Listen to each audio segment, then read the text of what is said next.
Yeah, your camera is okay now?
Very good. Give it a share. 50 breaths. 50 breaths. And then pull Miguel. Pull Miguel. No, no. Pull Miguel.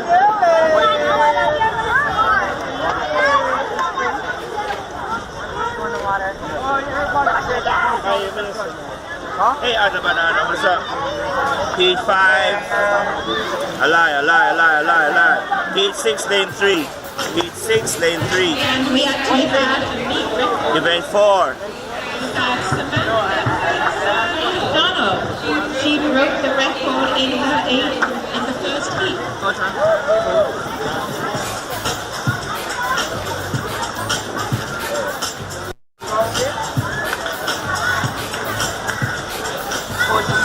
Event 18 today? 18, yes. That's where we start, at 18. Hey, here, let's go.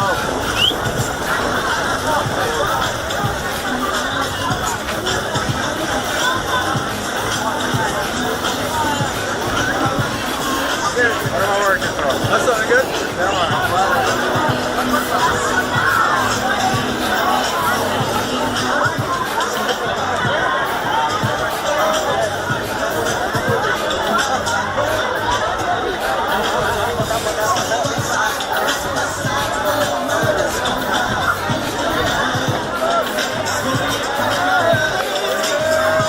You done for the day? And we have a coffee session stand near the dining room. So you also add yourself there. And we also have a cultures lounge, which is on the south side of the pool as well. So in those directions if they'd like to.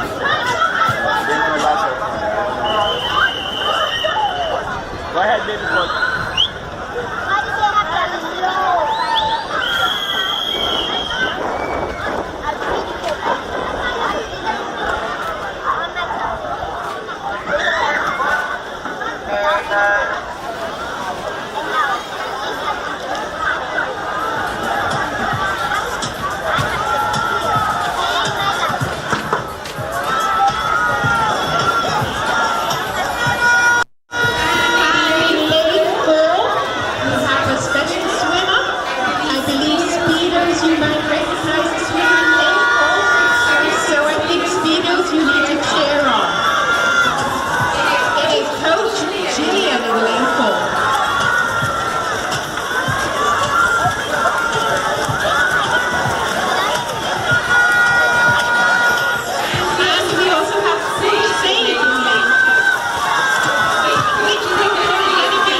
Oh, yeah.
Day one of the Tornadoes Invitational Swim Meet here at the National Aquatics Centre. The meet got underway just a couple of minutes after 5:30. I can tell you that 2,892 athletes had registered for this meet. Of course, remains to be seen how many of those will actually compete. I'm Jordan Fort, and thank you for tuning in to CVM TV on YouTube, where we are bringing you top-class swimming from the land of wood and water. I'm going to make way for two esteemed gentlemen who know a lot more about swimming than I do. Mr. Alan Marsh, and you're also going to be hearing the voice of Zachary Jackson Blaine. So here we go, Mr. Marsh. Thank you, Jordan. Zachary, good to be here this afternoon. Tornadoes Invitational.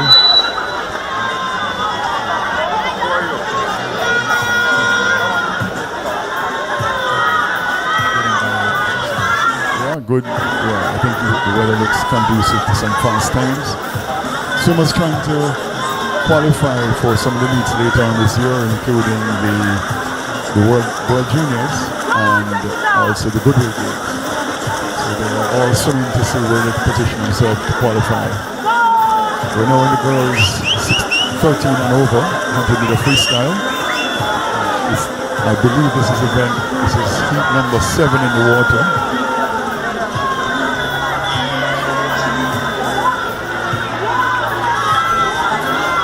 Looks like lane 8 and 7 are in the battle for first place. Lane 2. Warming up as well. Very hot, a lot of coaches out there, parents standing up, screaming, shouting, cheering. Yeah, I think touching first in lane number 8. That's Kerry Walker of Summers Aquatics.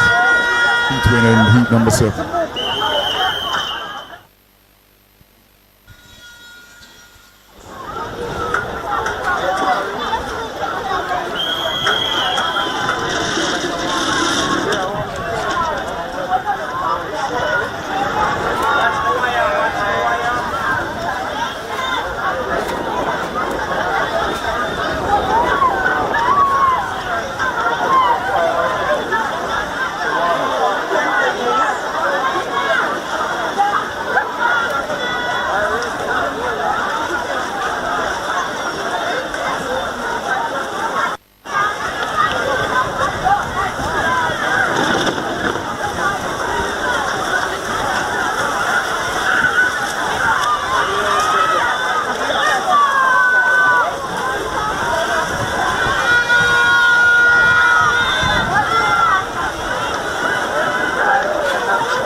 Eliminating lane 6.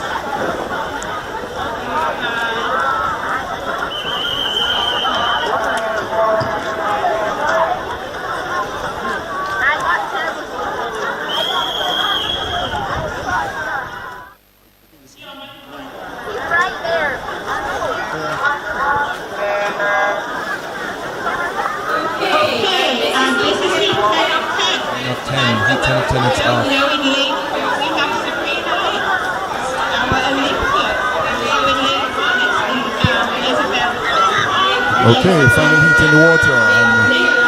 We have a full house here in lane number 4. It looks like Sabrina Lane from Tornadoes with a top seeded time of 56.69. Turning first, Sabrina Lane from the Tornadoes. She's a 56.59 swimmer. This may well be her first long course meet for the season. She is just finished her second year, sophomore year at Louisiana State University. In second place looks like Kia Alert, up and coming 13-year-old, multiple medal winner at the Pan Am Juniors, recently in Medellin, Colombia, and multiple the winner. But touching first in lane number 4, looks like Sabrina Lane of the Tornadoes.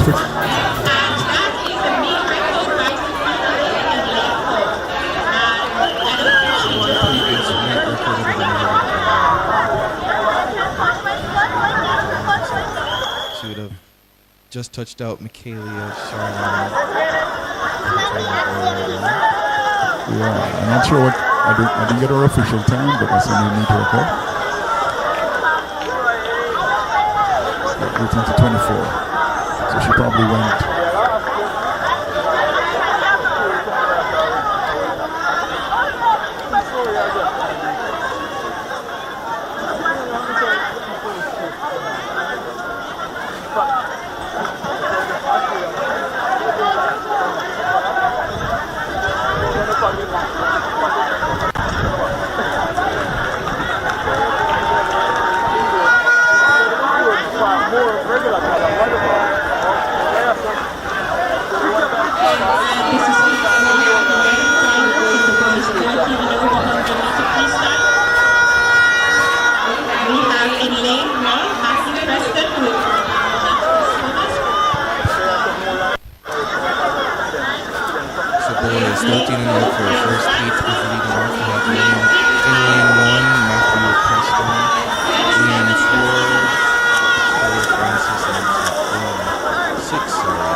This is first of 11 heats in the boys 13 over 100 meter freestyle.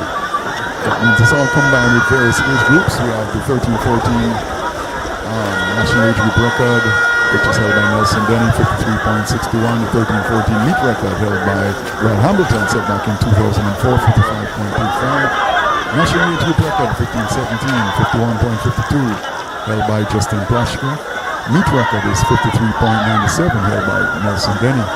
In the 18 to 24 age group, Nathaniel Thomas has the meet record of 56.44. And in the 25 to 34 age group, Afra has a record of 50.57.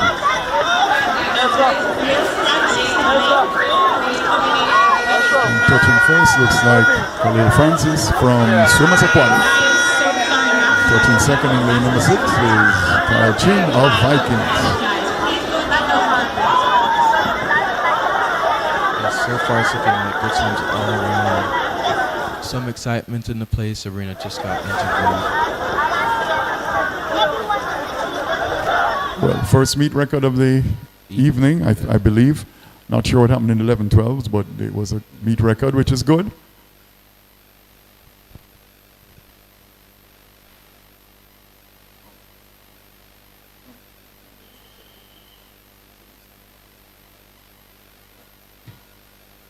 This is heat 2.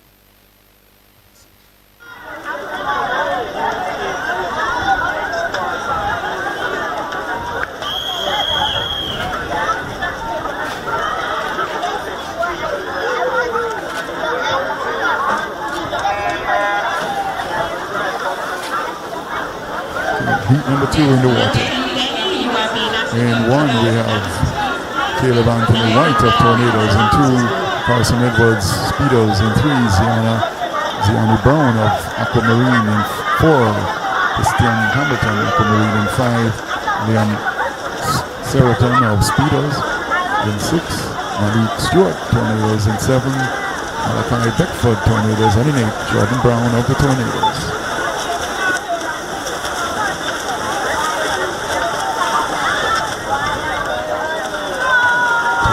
First looks like lane number 3. Okay. Okay. Lane number 1 touch first, but taken away. We have close swim here between 2, 3, and 4.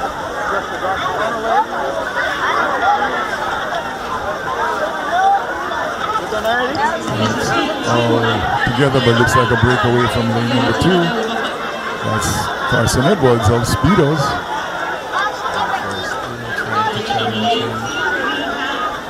Looks like it will be lane 2. Carson Edwards touching a 119.37, which looks like a personal best time for him. He's gone under 120, so that's a PB.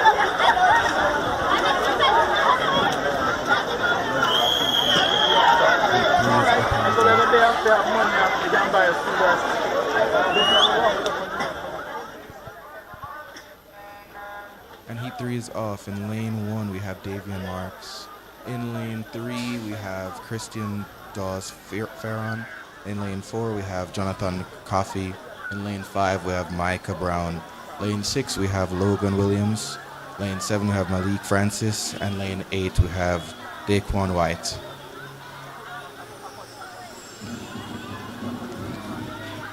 Honestly, sometimes it's good to just watch the best times for these swimmers. At the end of the day, first place can only mean so much if you know you don't do well for yourself. That's right. Well, it's all about swimming, as you know, swimming for time. And the best times is what makes you know that you've never been that time before. Just racing that clock. That's right.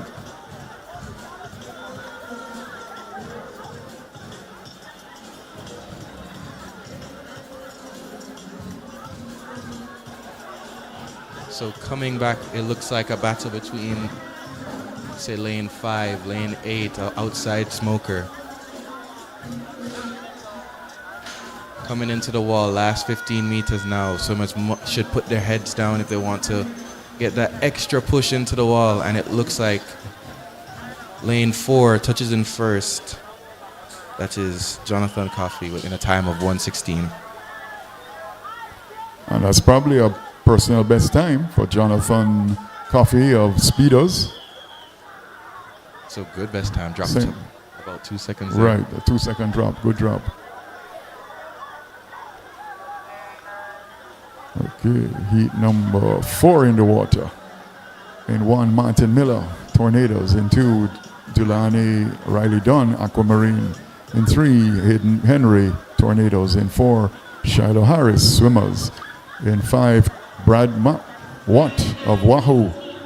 In 6, Keon Clark of Wahoo. In 7, Matthew Baker, Swimmers. And in 8, Reese Hines of the Speedos.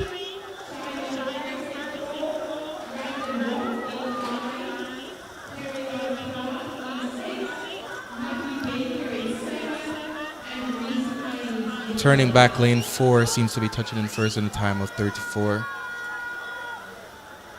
But lanes 3, 4, 5, and 6 seem to be in a line. We got synchronized swimming, stroke for stroke. But making a breakaway looks like, whoa, is that lane number 6? Lane 4 and 5 and 6. I think they're still all kind of in a line there. But definitely lane 6 looks like he wants it.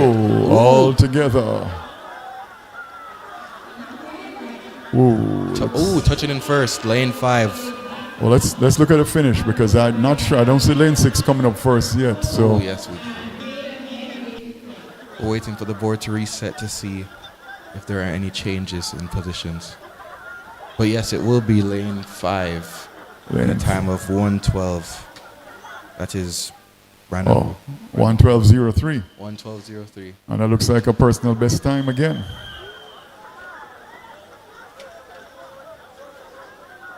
That's a big drop, 14-second drop, 4-second drop.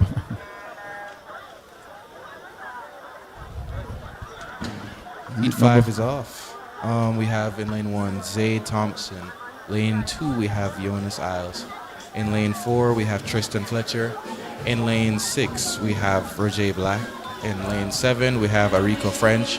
And in lane 8, we have Tayshawn Hill. We have 11 heats in this event. top seed in this event is Nelson Denny with a time of 52.86.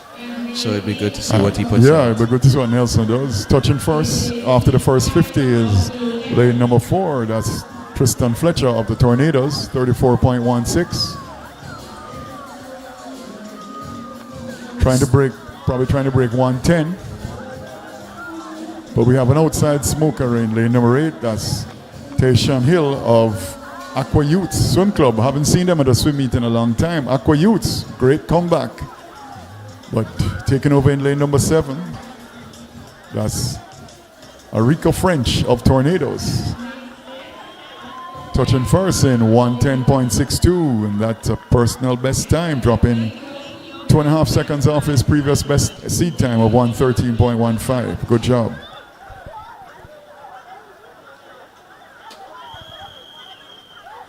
And this is heat 6 on the blocks.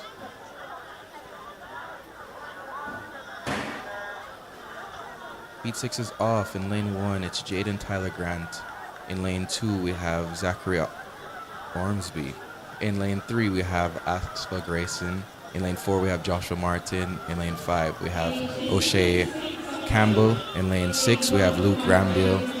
In lane 7, we have Ethan Chin. And in lane 8, we have Ray John Wilkes.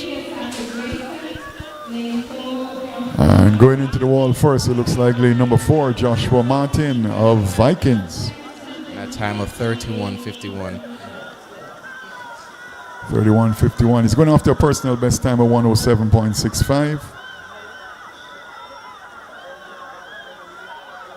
He has a slight lead, like about half a body length out from everyone. At this point in the race, most swimmers want to be trying to take the least amount of breath into the wall, trying to extend as much as they can, because this is where fatigue sets in towards the end of the race. And it will be in lane 5.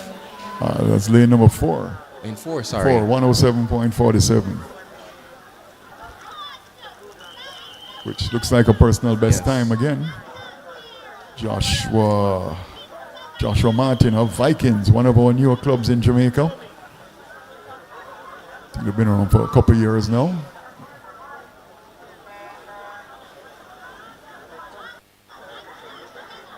Heat 7 now is off. In lane 1, we have Micah Allen. In lane 2, we have Ruel Gale. In lane 3, Kirk Scott. In lane 4, John Mark Kennedy. In lane 5, Zachary Johnson.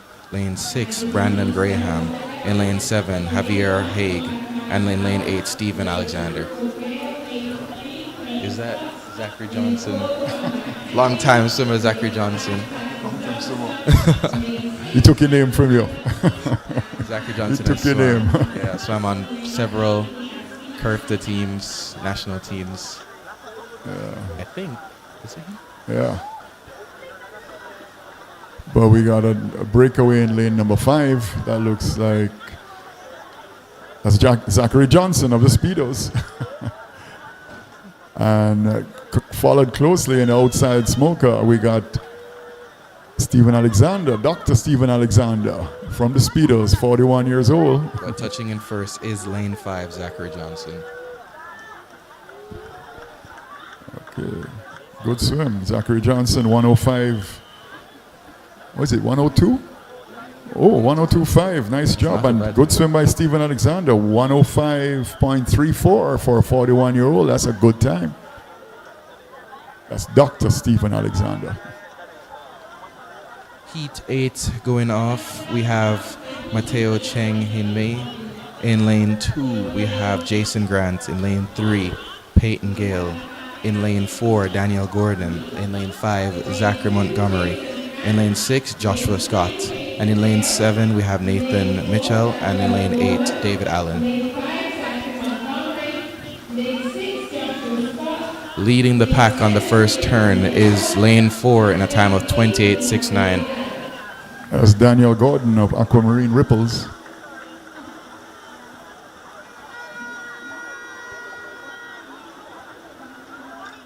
He's trying to break 103.59. That's his seed time. Last 15 meters, still in first place, is Daniel Gordon. Into the wall now. And Daniel Gordon does a best time in a time of 1:01.26. Seen a lot of personal best times today, Zachary, which is a good indication that these kids are training well and improving. Hard, yes. Yeah. This is one of the last qualifying meets in the season. So it is good to see that times are dropping now, because once summer hits, they're going to be in that summer mode for training to come back again in the season in September. Yeah, that's right. It's good. Or if they make their national times. Right, if they can go to Goodwill Games or World Juniors. So this is Heat 9. In lane 1, we have Ethan Campbell. In lane 2, Marley Hessing. In lane 3, Ricardo Davis Prevost. In lane 4, we have Tylen Robinson. In lane 5, Matthew Eaton. In lane 6, Jordan Kennedy. In lane 7, Howard Wallace. And in lane 8, Clemson Nesbeth. Turning first seems to be lane 1 in a time of 29:30. That's Ethan Campbell in lane number 1 from the Speeders, but he has fallen off the pace now with lane number 5 taking over. That's Matthew Eaton unattached. Still giving chase in lane 4 as well, Tyler Robinson. Let's see if he can get under the minute. Just above the minute. And in touching in first is lane 5. Yeah, that minute mark is a very important milestone in most swimmers. When they break that 1 minute for the 100 meters in any stroke, they know they are now on their way. So Heat 10 is off. In lane 1, we have Xander Sandcroft. In lane 2, we have K. John Houghton. In lane 3, Kai Radcliffe. In lane 4, Christian McIntosh. In lane 5, Hunter Stevenson. In lane 6, Kabiki Thomas. In lane 7, Daniel Ojondo. And in lane 8, Xavier Morgan. He is actually back home from McAllen, Tennessee, I'm pretty sure. Who is that, Daniel? Ojondo, yes. Yeah, Daniel, yes.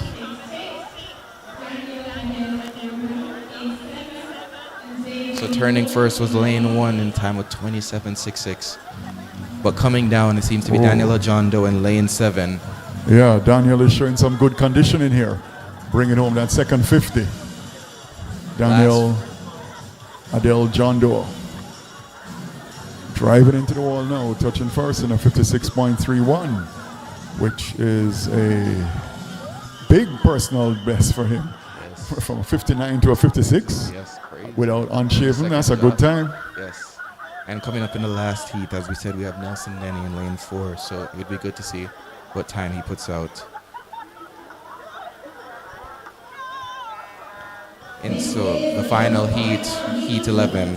In lane 1, we have Reese Hunter. In lane 2, Akeem Nicely. In lane 3, Julian Willoughby. In lane 4, Nelson Denny. In lane 5, Matthew Kennedy. In lane 6, Zach Andre Johnson.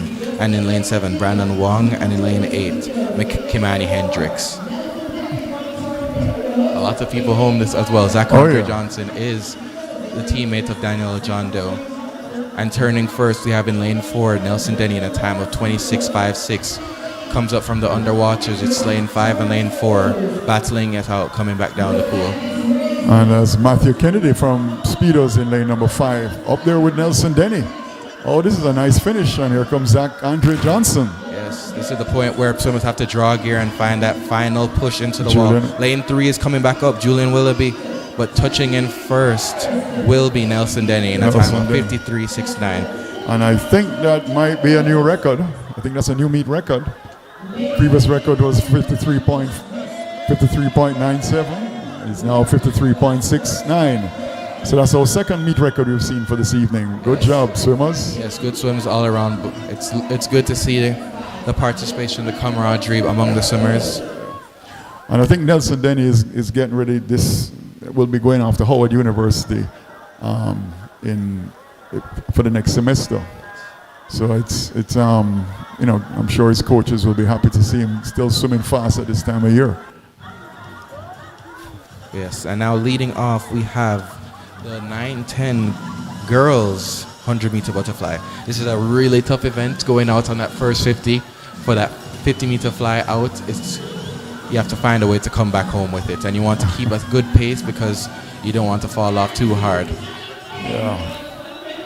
And Yeah. you can imagine that these are 9-10 girls going into this event. I mean, at any age, it's still a tough event. Oh yeah. Well, now is the time when the coaches want them to work on their technique so that they can be as efficient as possible without using up too much oxygen. We have a swimmer out in lane number 8. I'm not sure who that is, but it probably was a swimmer who was left off of the 100 freestyle, and she's probably swimming for time.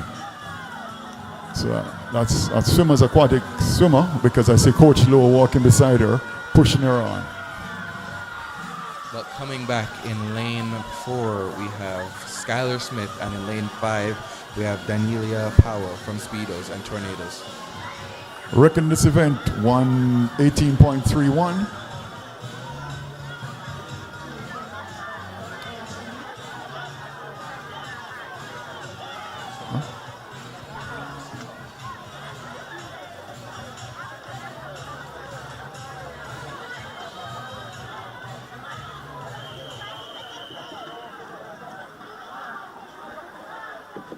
First, the board is kind of messed up there. As we wait for the board to reset, boys 9, 10, 100 meter butterflies up on the blocks. So heat 1 of 1. In lane 1, we have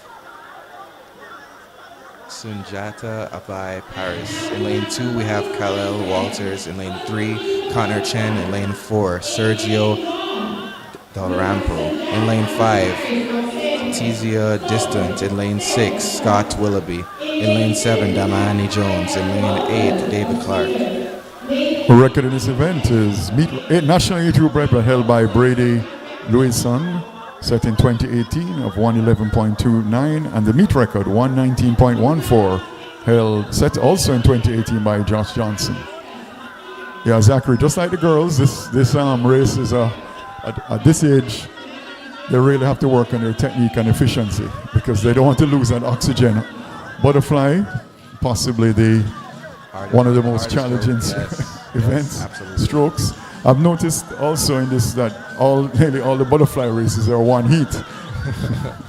So I'm not sure why that is, but well, at least we can say for the 11-12 we had a bunch of swimmers going after that 100 free. Yes. And it is 2 fly for the 11-12s. So maybe that is another aspect of it, because that could be the 2 fly is another challenge. I will say, as a swimmer, I know the challenges and the effort that you have to put into the 2 fly. Yeah, the 2 fly is not for the faint-hearted. It's not for every. I think touching first within the boys 9 to 10. Lane 4. Lane 4. That was Sergio Dalrymple from Blue Marlin Swim Club from Montego Bay. Big shout out for our swimmers from the Western region. Blue Marlin Swim Club, Sailfish Swim Club produced some really good swimmers in the last few years. And shout out to all the swimmers that are taking on these difficult events. They're not easy, folks. They're not easy at all. No, not for the faint-hearted. I mean, I don't know if half of you could imagine putting your swim. I mean, if you've done a 50 fly and then you're taking on a 100 fly, you definitely know the step up from there. You have to be focused. You have to be in it, because it's not a simple event that everybody just takes on. Yeah. But I do think it's good for everybody to try it at least once, you know. Try it. And if you get in trouble with your coach, oh, come on, swim a 200 butterfly. Well, to be fair, you can fight out your coach at the end of the day if you want to, but I wouldn't say do that. Yeah. I think the 11-12 girls, they're stepping it up. 200 meter butterfly. Yes, and so in lane 2, we have Lauren Easton. In lane 4, we have Kai Lawson. In lane 5, Leah Page Phillips. And in lane 6, Sienna Reese Sharp. 200 meter butterfly. Well, I always make a joke, Zachary, is that I say real swimmers swim 200 butterfly. I can agree with it. But it's not easy. As I said, it's something that I've taken on in my past years of swimming. I mean, I've been swimming for quite a while. And unfortunately or fortunately, I'm not doing it anymore. So yeah, it's a tough one. It's a tough one. It's a combination of the mental strength. Yes. You have to hold your rhythm, mental strength, and tremendous conditioning.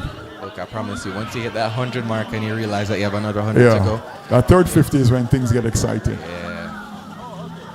But it is good. It's good to see the talent and effort Oh yeah. that some of these Oh swimmers yeah. put in. No, Because in fact, I always believe it's very important for, particularly for the 11, 12 swimmers and the 12 and under, even 14 and unders, to do multiple events, get out of the comfort zone, and with a swim meet like this, all the perfect swimmers, opportunity. yeah, and all the swimmers in this event will score points for their club, which is very important.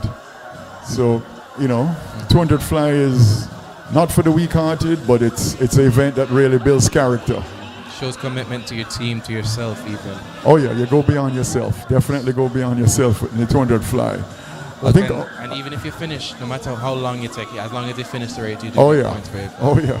So it is a big shout out to some of these swimmers. Oh yeah. That's Kai Lawson, I think, out front Kai in lane Lawson. 04 from the Tornadoes. Yes, Kai Lawson actually would have attended the previous Curfta games and Yeah. scored, I believe in the 100 meter, she scored first for Jamaica. Yeah. So, She's been doing quite well. Both herself and Kia Alert yes. have been swimming really well. Young upcoming swimmers. Yes. Trying to follow that chain from Aliyah to Sabrina to Yeah. playing present day now. I mean, Sabrina's still in it, and she probably has one more cycle for the Olympic years to take that on. But it's still good to see these up-and-coming swimmers coming up strong. I mean, Oh, yeah. taking on these difficult events and showing their commitment to their sport. Oh yeah. And as you mentioned earlier, it's really swimming in 200 butterfly is really inspiration for your teammates. When the younger swimmers see some of these swimmers doing it, they're like, whoa, this is what they're doing for the team. And it either looks want to do it themselves in the future, or Yeah. they see the real drive that they have. Right. And Kai is swimming, finishing well. Yeah, She's really held her form, and she's breathing every stroke, which is normal in the 200 butterfly near the end. Yes. And she's really driving into the wall. Her And head down into the wall. Whoa. Yes. And it looks like she will do a best time there, touching Yeah. in a time with 2:57.54. Her previous time was 2:58.47. Oh yeah. A good time, good time. Well done, Kai. Oh yeah, that's an excellent time. And still well done to the rest of the swimmers out there. I mean, Oh yeah. And she swam by herself for a lot of the race, so Yes. she was able to push herself. I will say, as an athlete in the pool, swimming beside somebody does put that extra push on you, and even chasing down somebody, because at the end of the day, some of those girls who touched in second and third, they're still seeing Kai in front and they're still trying to go after her. Yeah. Yeah. There's a huge competitiveness, even once you're in that water, seeing somebody's, even seeing their foot or even seeing the waves, because you still want to get that victory, still want to get that time, even if you're not touching in first. Sometimes it's just going after them and seeing if you can get the best time for yourself. Oh yeah. No, the best time is everything, because that means you have improved. You've gotten better. You've never done this before. And in swimming, like as a time-based sports, that is everything. Look, first can, as I said already, first can mean so much things to people. I mean, it is good to win at the end of the day, but some of the small victories that you have to have is with the best time. Oh yeah. And I mean, at the end of the day, some people aren't even doing these events. I mean, As I mentioned earlier, many times when people have to swim, when the coach enters them in a 200 fly, they say, "What, coach? Why did you enter me in that?" yes. Because it's not for the weak-hearted. You got to have a lot of strength, a lot of mental and physical fortitude to do these races well. 200 butterfly, and finishing is it lane number 2? That's Noah Parker of the Tornadoes. But they all score points for the team. Lauren Easton. Oh, Lauren Easton. Yes. Noah Parker is. Oh, sorry. Yes, Lauren Easton. Lauren Easton. Yes, That's shout out to Lauren That's the Easton. girls. Yes. My apologies. Lauren Easton from the Speedos. Okay, the boys are in the water now. In lane 2, we have Alex Rainford. In lane 3, Noah Parker. In lane 4, Dominic Willoughby. And lane 5, William Wan. And lane 6, Aiden Seaton. Okay, lane number 5, William Wan. He was a Curfta representative. And he's swimming with a club, Sharks, which I think is one of the newest, the most recent registered swim clubs with the Aquatic Association of Jamaica. Out front, looks like it's Dominic Willoughby. And Noah Parker touching first after 50 meters.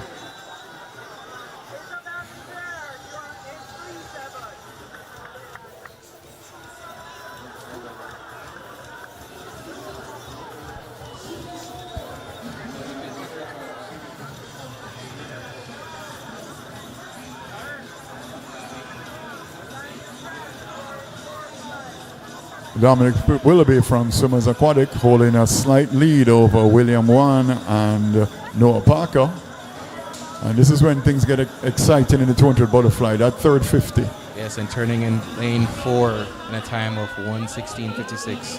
That is Dominic Willoughby. This is a time where swimmers have to hold that technique and hold it together, because I'm telling you, it is rough on that second 50. That second 100. That second 100. The third 50, I always believe, is what you want, that momentum going into the third. When you swim the third 50, that momentum might carry into the final lap.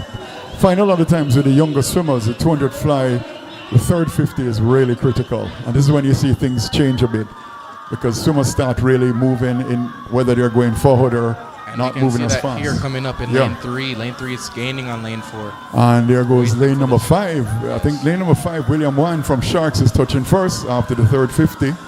A very nice third 50. Still in lane 4. Still in lane 4. Dominic Willoughby. Dominic Willoughby is holding on. And look, William Wan is coming back up. So it does take grit. It does take grit to come stay in this race. Oh yeah, this is a nice race. Yes. All three together. Yes. 200 butterfly. You don't normally see this. Yes, lane 3 is coming up as well. So it looks like it's a fight. Noah Parker with a really fast finish. I believe Noah Parker also into Curved as well. Yeah, so Noah Parker and William Wan. Strong finish for Noah Parker. He's still holding that form, keeping his head right at the surface of the water. That's what you want to see. And coming in for the last 5 meters, it will be Noah Parker. Noah Parker touching first with 11-12 boys. William Wan in second, and in third place it looks like Dominic Willoughby. And 2:41 for Noah Parker is the best time, coming from 2:59.41. And William Wan, second place, 2:44.5. His previous best was a 2:51.45, so that's a big drop.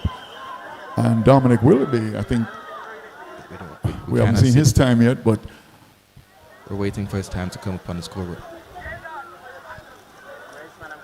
We're waiting for the scoreboard to reset to see Dominic Willoughby's time. But good swims all around for our 11-12 boys. And we still have one more swimmer coming into the wall in lane 2. We have Alex Rainford. And they were just off the records. National age group record in that race was 2:25.83. Brad Hamilton, and the meet record 2:38.74. Jesse Marsh. So they weren't too far from the meet record, 2:41.96. It's good to see it. It's really good to see. Oh yeah. We're waiting on the scoreboard to reset. Yes, and there we go. 2:49 for Dominic Willoughby. Just outside of his PB. But it's not an easy race, folks. It is not. Not easy. So in girls 13 and over, coming up is for the 200 butterfly. Yeah. In lane 2 we have Morgan Easton, and lane 3 Alyssa Jefferson. In lane 4 Sabrina Lynn, and in lane 5 Renee Chung, and lane 6 Connolly Foster. So Sabrina Lynn was actually our previous Olympian at the 2024 Paris Olympic Games. Right. She would have done the 100-meter freestyle earlier, and now is taking on the 200-meter fly.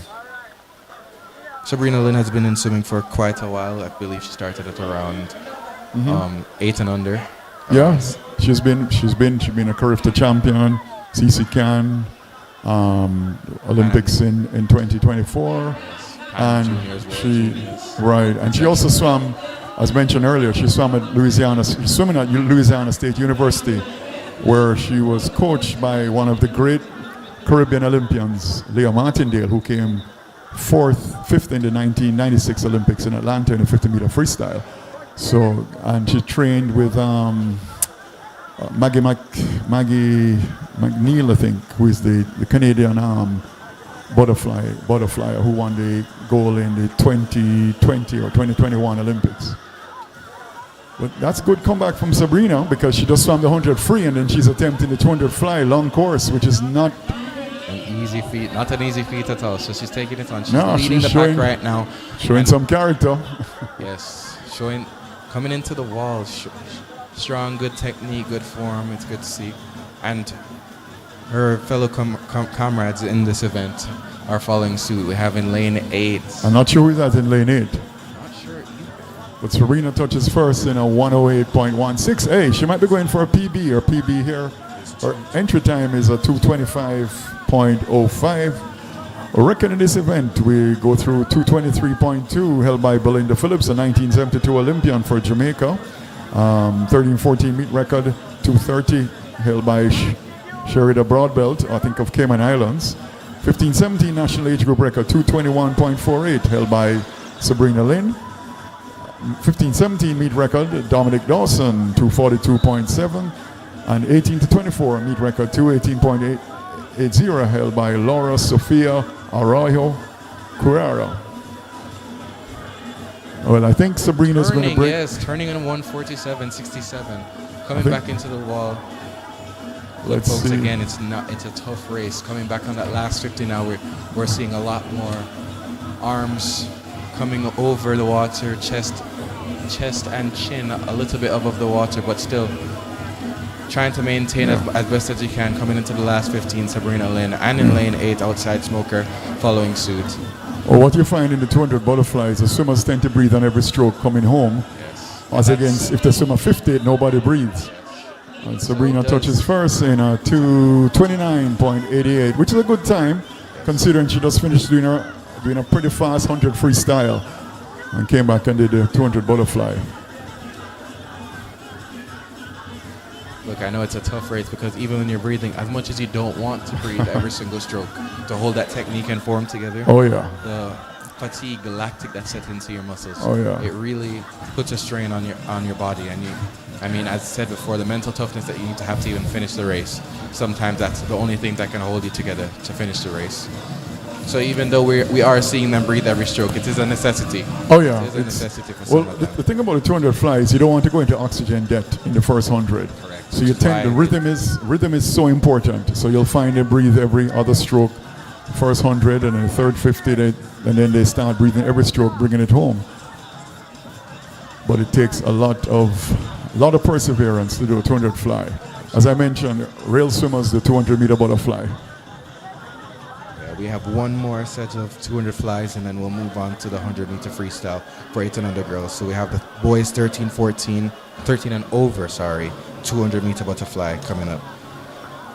National age group record for 13-14 boys is Jesse Marsh in a time of 2:13:33. Meet record is for 13-14 boys is 2:23:19 by Zach Andre Johnson. 15-17 national age group record is 2:03 set by Keenan Dawes, and in the time of 2:03:27. 15-17 meet record is 2:19:03 Zach Andre Johnson, and 18-24 meet record is 2:04:94 set by Ricardo Urbina Prito. I think we have a combined heat 1 and 2 here.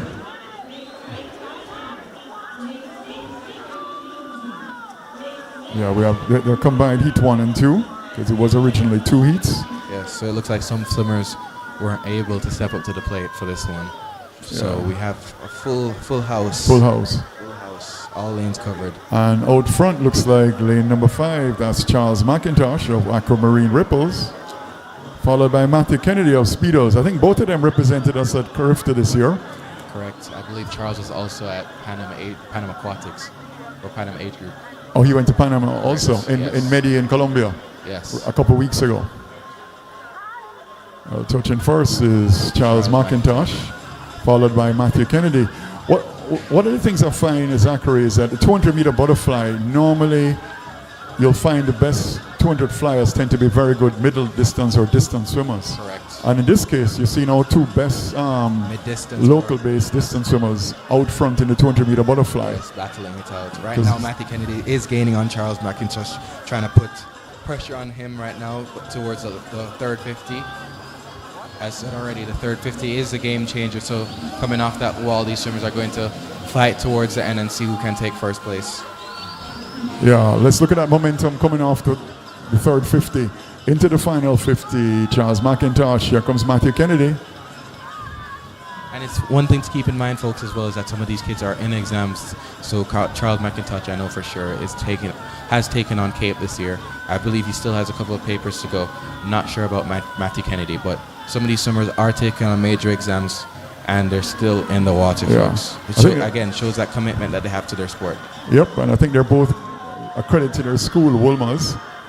Charles is Casey, I believe. Oh, Charles or Casey. Oh, all right. And Charles finishes well. Matthew Kennedy in second place. Charles added on a little bit of time, but nonetheless, still great swims. 2:16, okay, 2:22. Yeah, man, that's a good time. I mean, the thing is, as Zachary, as you know, the older the swimmers, the more difficult it is for them to do personal best times Yes. out of before they shave and taper for the big meets.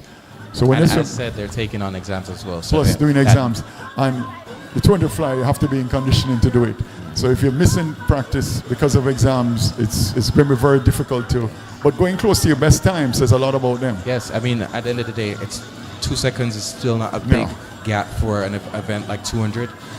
Let's say in a case of like a 50 now, if you're adding on 2 seconds, it is a bigger gap nonetheless. But nonetheless, it's still a good swim to see. No, good because swim. It shows that they're keeping Oh yeah, their fitness. I think both of them. What impressed me about both Matthew and Charles is that in the Carifta Games held in Trinidad recently, both of them swam multiple events, and at the end of 4 days of hectic swimming, they went on and did the 5K race. Correct. So they which, still, which is not an easy feat. yes, different level of swimming. Oh, yeah. Folks. It's not because that's open water now. Open so water. That's not even in the Yeah. pool. That's not in the big tank, as some of the swimmers would call it. They're Yeah. taking it on at the sea, depending Yeah. on So the let's, location. as I say in Jamaica, enough respect to them. Yes, absolutely. Big shout out. So now we have girls 8 and under 100 meter freestyle. Yeah, this is not a normal race for 8 and under swimmers, but it's good because it teaches them about pacing themselves, and working on their technique. Yeah, they get to challenge themselves from being young. I mean, at the end of the day, these 8 and unders tend to only do 50s, but in a big meet like this, I mean, it's spread across 3 days. It gives them the opportunity to have more races. Yeah. So, I mean, it is harder for them being younger, but it does show the commitment and the perseverance that they have in the water. I mean, it's not an easy feat when, I mean, you're 7 or 8 years old in this sport. Oh yeah. 7, 8-year-olds doing this, but again, it's good exposure for them, because too often in swimming we find is when you're 8 years old, they tend to be doing one lap, and Like they a don't 50 free, right, and they don't learn the whole concept of stroke and also technique and pacing themselves. Look, I know a lot of people probably wouldn't send their children into these events, but I mean, at the end of the day, some of them are still asking to be put in these events because they're seeing the older ones do it, and they want to take it on as well. They want to see how they compete against their the comrades in the pool. Yeah. We have several different teams across swimming. We have the Tornadoes, the host of this swim meet, Speedos, Aquamarine Ripples, Blue Seals, Vikings, Sharks, as you said. Sharks, one of the new clubs. New club. We have Sailfish from Montego Bay, Blue Marlin Swim Club from Montego Bay, Swimmers Aquatic, Yes, Swimmers Aquatic. and A couple of unattached swimmers. Wahoo Swim Wahoo Club. Swim Club, been Yes. around for a while. So no, man, it is good to see that these 7 to 8 year olds taking on these events. Oh yeah, it is. And the record in this event is 1:16.68, held by Alison Bardowell. Set way back in 1995. Wow, that's older than you, Zachary. And I think the meet record is 1:21.72, held by Jessica Deniston. And out front looks like Mayura Telfa from Speedos. And she looks like she's just... doing her thing, here you comes know? lane 1. I didn't see lane number 1. I'm not sure. Oh, this is a combined heat. Yes, it is a combined. It's a combined heat, so we're not seeing the lane 1. I believe must be Zendaya Fletcher of Sailfish. But lane 4 touched Lane- in first. Yeah, lane 4 touch first. What we're going to see probably happening with the 8 and under swimmers is that the times may not register immediately on the boards because they don't touch the pads hard enough. Correct. So So we have to wait till the end to see the results fully. But Yeah, I think lane 4 did touch first though. yes, and we're not entirely sure of who it is, but it's between Mayora or Gabrielle Robinson. Yeah.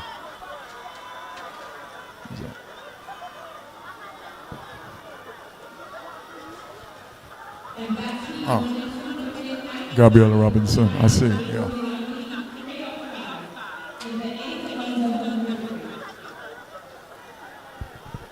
We have 5 heats. Heat 3 coming up. As I said, the first 1 and 2 were combined. And we still have one more swimmer in lane 3 coming into the wall. We can see on deck Coach Shashai is cheering on our swimmer. Coach Shashai is the head coach of Aquamarine Ripples. She's done quite a good job with her club, building it up and producing some pretty good swimmers. Yes. It's always great when you see the coaches, particularly at this age when the energy and the motivation is so important. You know, Still enthusiasm. Committed to them. I mean, Yeah. look, it's still not an easy feat for these young minds in the pool, and it's good to see that the coaches are with them. You know. Yep. I mean, some of these kids are 6 years old, 7 years old. So it does give them that extra Azuri push. Stanberry, unattached, is 6 years, entered as a 6-year-old. I mean, that's 6 years old from January 1 of 2025. Not sure what age she is now, but she wouldn't be older than 7. Or 4-year-old. But in heat 3 we have Eliana heat 3. Allen. Oh, sorry. In lane Heat 2 we have Jelena Leslie. In lane 3 we have Janessa Johnson.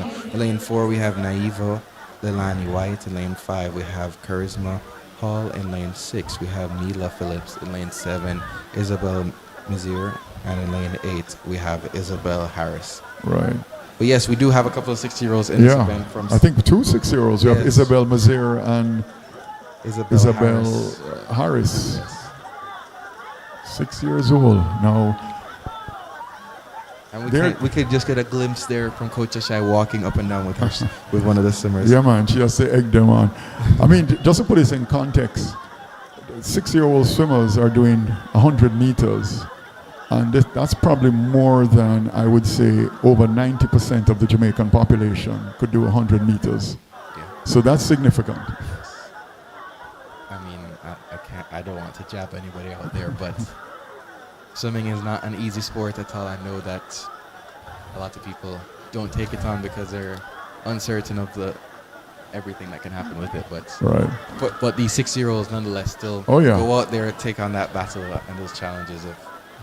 Oh yeah, and it's, the thing about swimming is a life skill. It is a life skill because you can apply it anywhere. I mean, you go to the beach. Yep. Or, some of these swimmers will turn into either coaches or lifeguards or any other things that they want to do. Yeah, I think touching first was lane number 4, 153.80. That's Liliana White Neve. Neve Liana White. 201.27. That is a time drop for me, nonetheless. Yep, time dropper. Well, as we said earlier, we're going to see big time drops with the younger swimmers. Because they tend to improve.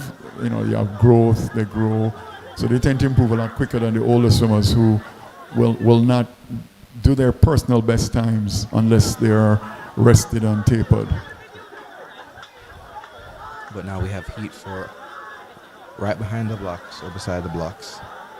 In lane 1, we have Joviana Perdigas. In lane 2, we have Aideen Shand. In lane 3, we have Abrielle Campbell.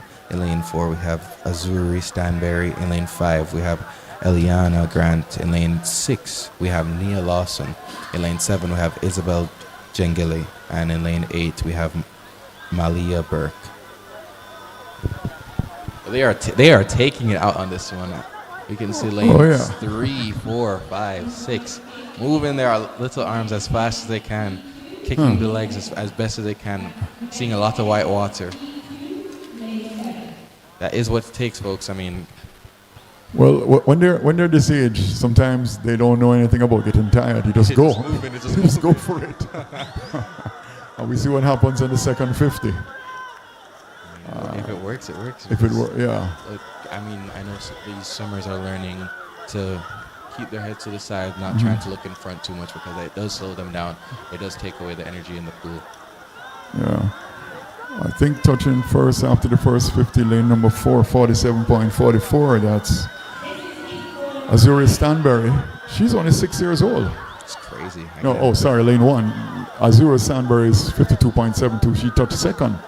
Wow. But nonetheless.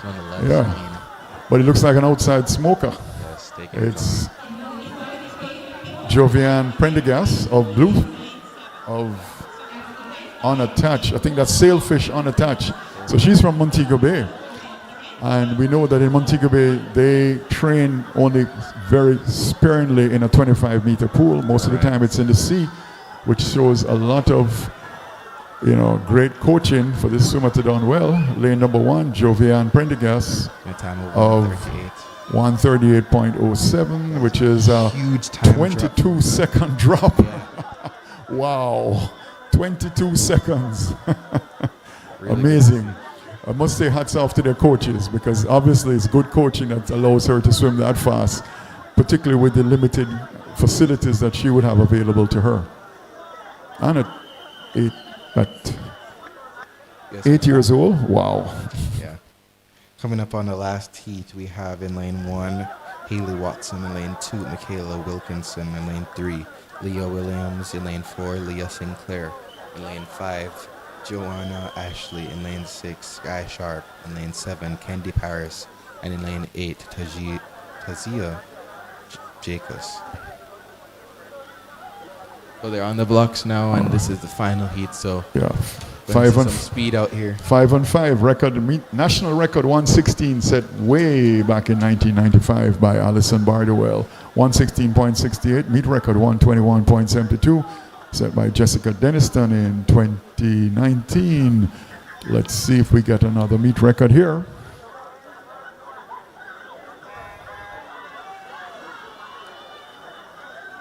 We have a full house, Zachary.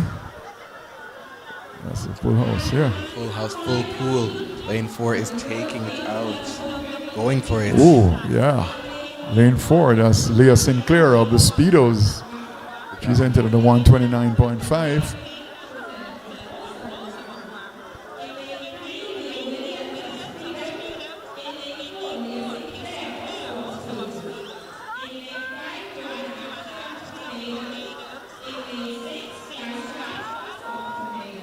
So heading into the wall, we can see Leah Sinclair touching the wall in a time of 40.29. So coming back, we're hoping to see about 42 seconds at least. Probably about 42, 43. But here comes lane number 5. That is Joanna Ashley of the Tornadoes. And she's making a fight out of this. She's making a race out of this. Coming back right beside her. Not even a body length, about an arm's length there, but Leah is not giving up. I think Leah's seen her. Yes, so coming up on the last 15, Leah is still in the lead. Joanna's still trying to hold on. But it looks like it will be Leah Sinclair in first place. That's a nice touch by Leah Sinclair. She's well coached. Yes, because she got her head down and she went into that wall. 125.51, a 4-second drop. Good time. Look, folks, even glimpsing an athlete beside you sometimes gives you that extra push to, and again, it goes vice versa as well. Seeing somebody in front of you, you want to chase them down. You're almost like, I'm almost there. You can get to them. You don't want to give up. You don't want to give up on it because, I mean, again, these swimmers go through so much training every day. I mean, some of them even wake up 5:30 in the morning to just head to training. Oh yeah. Then have to head to school. They head to school and then head back to training. Either doing like a land training set in the afternoon and then back in the pool. So I mean, doing 2-3 trainings almost every single day, and even training on Saturdays. So the time and effort that these swimmers put into their sport, I mean, they can't just give up that easily. So it's good to see that they're taking in the coaching, they're using the technique that they're taught, and they're applying it in the water. Yeah, well, it is, swimming is not for the, if you want to, it's a sport that requires a lot of discipline. But what is interesting, I found, Zachary, is that many swimmers do exceptionally well in school. Absolutely. Get very good grades, and it throws out that notion that unfortunately, out of ignorance, people talk about athletes who are not who don't do well at school, but most swimmers I know have do Their very academics well. up, yes. Academics are very good. In fact, many of them get into very good schools overseas Correct. I mean, based we upon talked their about Sabrina academics. Lynn Yeah, being one of our swimmers attending LSU. Nathaniel Thomas, another national swimmer Yeah. attending Purdue. And Nelson Denny being one of our top swimmers this evening right. about to head to Howard University. And, you know, we had Emily McDonald. She just finished her 4-year degree at Correct. Columbia University, about to go to law school. And Carl Sinclair finishing at UND. At IU. University of Indiana. Yeah, you know, so it's a discipline these kids develop. So it's not only in the pool, but it's Oh, yeah. everywhere. I mean, Oh, the yeah. routine that you have to put in and the mindset that you have to have, Yeah. apply it in everything. Oh yeah, Some of these swimmers are not only doing swimming, they're also taking on other sports, so they know the time management that they need to have, because Oh, yeah. at the end of the day, they still need to be getting their homework done, they need to be studying, and they need to be prepared for, I mean, everything that's coming up in their Yeah. daily lives. yeah. It's No, not they, easy. It's they, not they easy. definitely do. They It's not definitely. I think touching first in lane number 4 looks like Paxson Gale of Swimmers Aquatic. Entered in a 203.95, and he has broken 2 minutes with a 100-meter freestyle, 156.59. The best time for him right Personal now. best. Good to see, Yeah. good to see, good to see. Great to see that. Yeah, you know something, Zachary, you mentioned about the kids coming early in the morning. I was amazed when I would come down to the stadium pool at 5:30 in the morning, and the place is packed. Yes. It is packed with kids, you know, training. And then these same kids, as you said, the school uniforms are up. As soon as they finish, they're heading to school. Absolutely. And then they come back in the evening again and they're training again. You know, it's really a tremendous discipline you gain from swimming. Yeah, and I mean, some of them are doing co-curricular activities within their schools, so they're still, Yeah. they do that, and then they're still heading to Yep. Yeah. training at the end of the day, because, you know, it's a necessity. I mean, as a swimmer, I do say myself, if you miss a day in swimming, it's almost like you missed 3 days. Oh, yeah. Your body feels different being out of the water.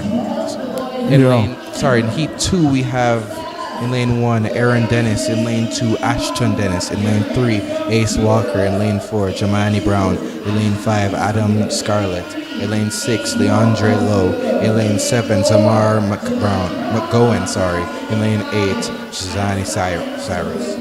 But yeah, I mean, it is a serious commitment. I mean, if at the end of the day you're going to school, and this goes for both prep school, high school, whatever. I mean, you wake up in the morning at 5:30 in the morning, going to school at the end of the day, finishing it out with practice, and then you have to still eat, and you have to take on homework, and you know, you just want to lay down. These swimmers are dedicated. They are dedicated to their craft. Oh yeah, and the thing about swimming, because it's a water-based, it's in the water, which is not our natural environment. The feel for the water is so important. So if you miss a day, as you mentioned, you lose that feel for the water. Correct. But that feel is very important, and you can't, you know, when you miss a couple of days, you end up, as I said, you feel like you're starting over again. Yeah. Look, sometimes even when you're missing that one day, it just throws off everything. Yeah. So coming into the wall in lane 5, we have Adam Scarlett.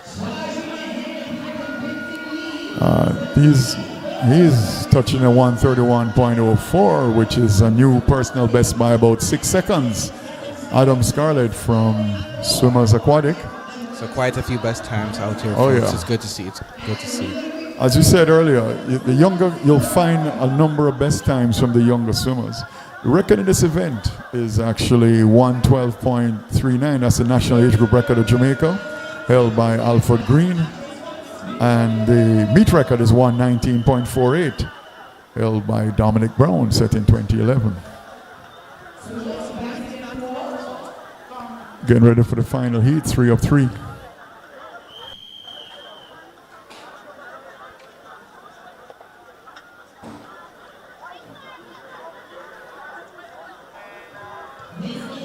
So the final heat is off. In lane 1, we have Micaiah Edwards. In lane 2, Matthew Duar.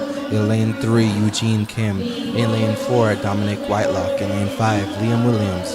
In lane 6, Maverick Holder. In lane 7, Sol Sharp. And in lane 8, Nathan Charles LeBird. Chasing the meet record of 119.48 held by Cameron Brown. National age group record 112.39 held by Alfred Green. Turning first looks like Dominic Whitelock in lane number 4. Is he turning first, Dominic Whitelock? Yes, the camera just panned to him flipping first. So coming back now, we can see him in lane 4. His personal best time is a 118.53, which is just under the meet record. So let's see if he can do that again.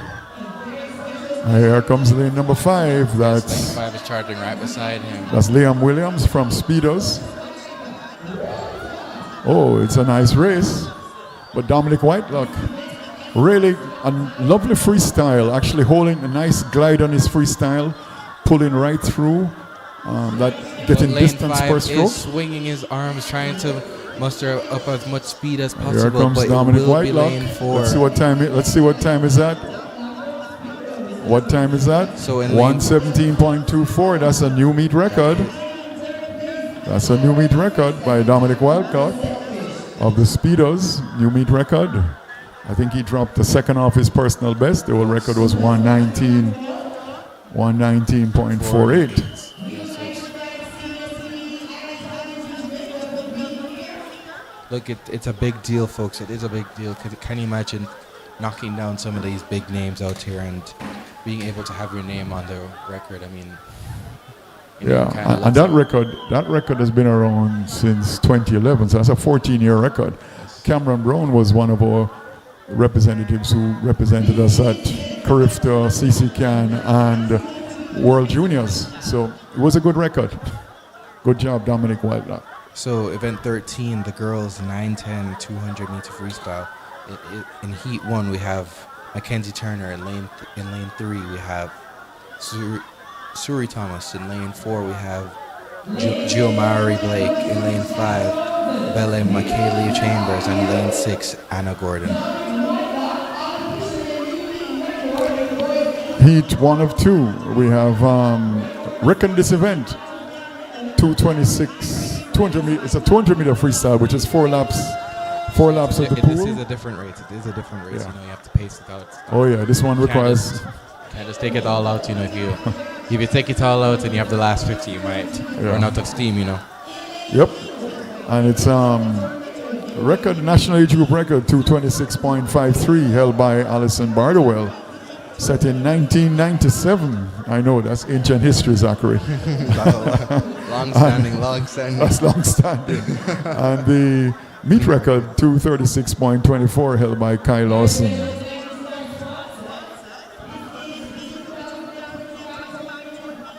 Yeah, so 4 laps, folks. So that it means you have to kind of keep a smooth time. For example, if you're trying to hit a 2 minutes, you want to at least be around an average of 30 seconds per lap. Yeah. So some swimmers will try to take it out on 29 and at least have a little room for 31 on the last lap. Mm-hmm. But at the end of the day, these swimmers have to find their pace, and they have to hit their turns, hit their underwaters, and try to, hold that pace. It is hard because, again, similar to the 2-fly, not the same. But if you come off of that second 100, you go into that second 100, your body does feel a toll after a while. Mm-hmm. Well, what I find with the 200 freestyle for the 9-10 age group, it really teaches the swimmers more so about pacing and also working on the technique, working on the turns. Correct. And also, of course, some conditioning versus the 50-meter race, which most of them are used to doing because that's what they swim most of the time. Yes. So they have been taken out of their comfort zone, doing something that they don't normally do, which is very commendable. So coming into the wall, we have in lane 5, that will be Bella Michaelia Chambers.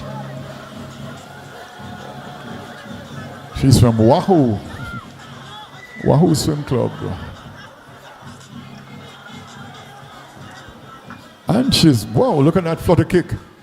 Look at that flutter kick off the wall. Look, that is what you need sometimes. It's a final lap, so you put all your effort into it. She looks like she's really paced herself well and is going to go all out. The thing about it is learning how to swim races.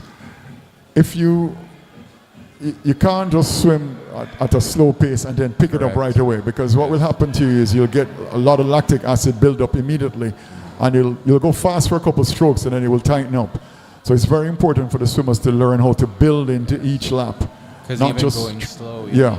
As you said, lactic acid. Oh yeah. Because as much as you want to go slow and save your energy, I mean, Yeah. at the end of the day, you're still going. As you and notice, her turnover slowed down. Oh, now she's gone back again. Finishing well. Long breath there. Nonetheless, still touching in first. Good swims, good swims. Is that who is that? Belle McKell Chambers from Wahoo. It's a time drop for her as well. She dropped about 7 seconds there. 3:46 was her entry time, and she's dropped 7 seconds. That's good. Yeah, and these top finishers in their races, folks, they do get a heat winner's prize to motivate them to, keep going, because at the end of the day, sometimes you're not the first overall. You will be the person in the first heat. Yeah. So these heat winner prizes, and in general, the best times, keep the swimmers motivated to striving for success. I mean, at the end of the day, not everybody can be first. So yeah, one of the things in swimming, and unlike some of our viewers may not realize, in swimming, unlike track and field, swimming heats that you have the fastest heats are usually the last heat. Correct. As the heats progress, you find the faster swimmers. So unlike in track and field where they're spread out throughout the different heats, in swimming it's always the top 8 you'll find. For the last heat, you'll have the top 8 swimmers. Yes. So in a meet like this, folks, we have time finals, which means that, yes, the top 8 will be the fastest. So right. In other meets, like, for example, Dean Martin, bigger meets for us, Neville Alexander, there will be heats and finals where it will be a little bit spread out, but still at the end of the day, it tends to be the last 2 heats that do have the faster times. So to keep the motivation to stay in the sport, I mean, it's good to see we have those opportunities for people to strive for that success. Because at the end of the day, I mean, a best time means a lot to these swimmers. I mean, the coaches put in all the effort, and I mean, that's what they're aiming for. They're aiming to, do well and hit that mark. As a swimmer, I do know that goal setting is very important, and we have the final heat in the water for the girls, 9-10. In lane 1, we have Courtney Bell Navis. In lane 2, we have Mackenzie Chambers. In lane 3, Skylar Smith.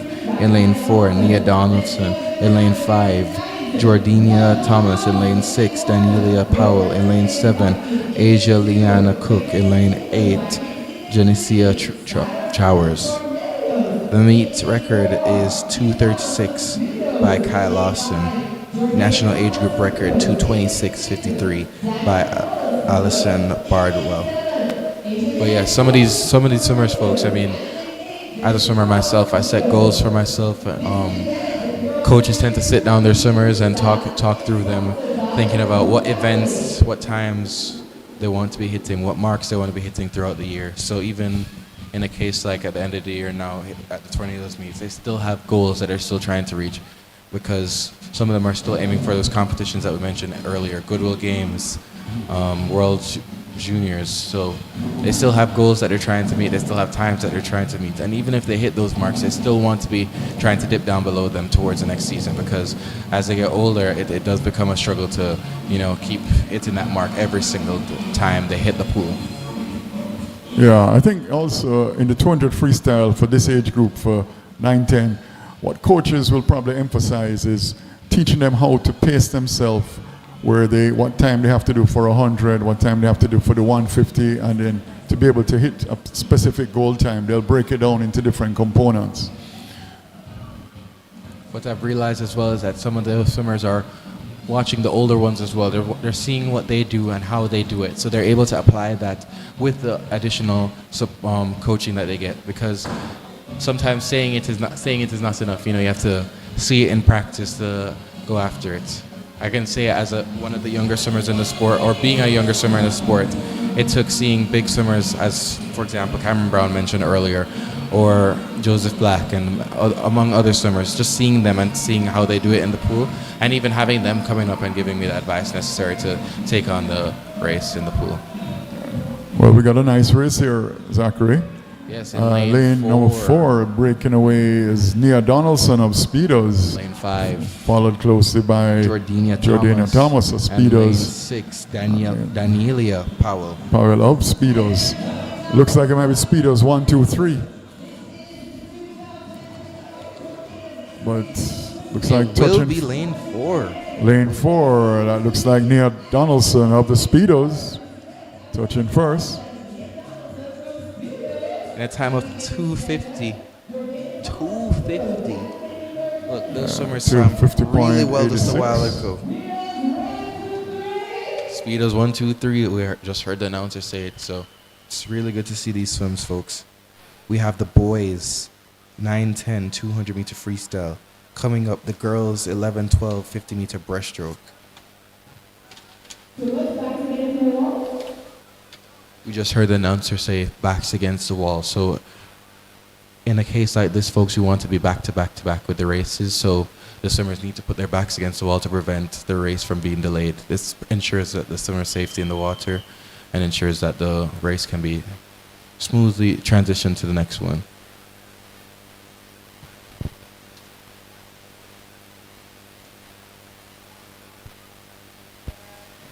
We have 3 heats.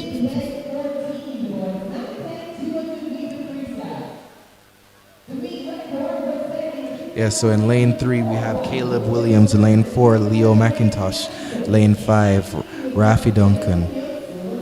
The national age group record for this event is 2:23.09, and the the national age group record is set by Brady Lewison, and the meet record is 2:38.37, set by William Wan. As mentioned earlier, William Wan had participated on the curved squad this year. But good vibes, music is around, people are looking forward to their events.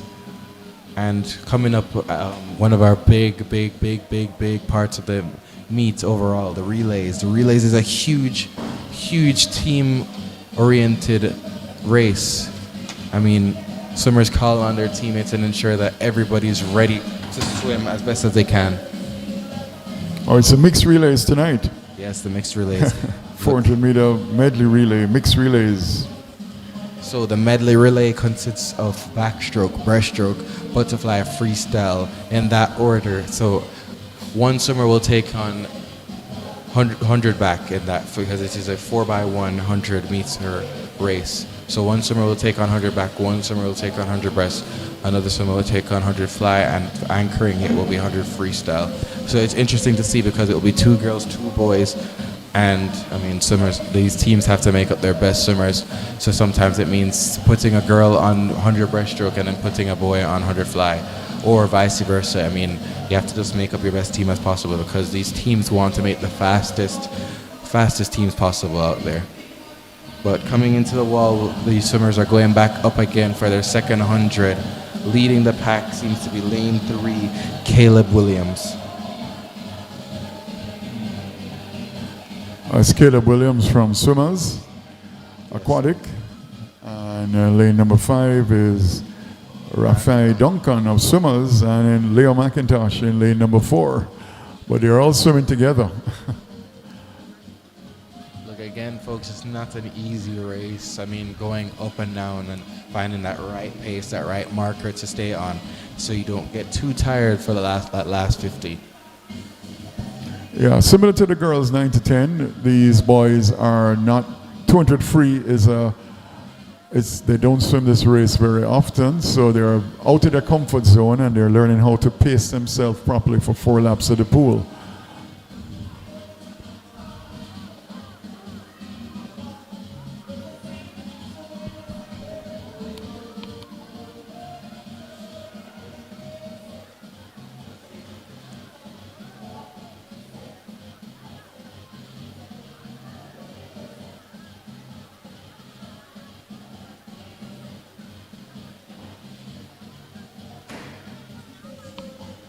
And I think breaking away in lane number 5, it looks like Rafi Duncan of Swimmers Aquatic.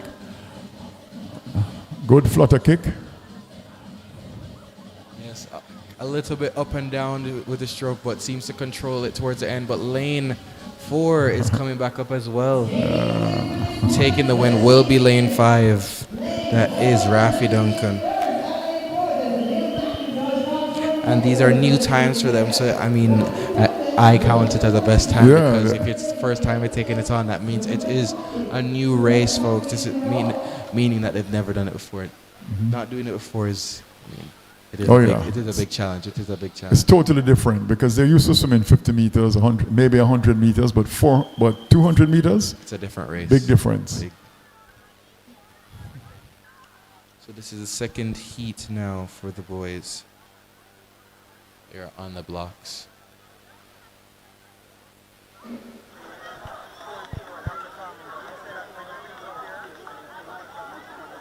So it looks like they're trying to see if the races can be combined, folks.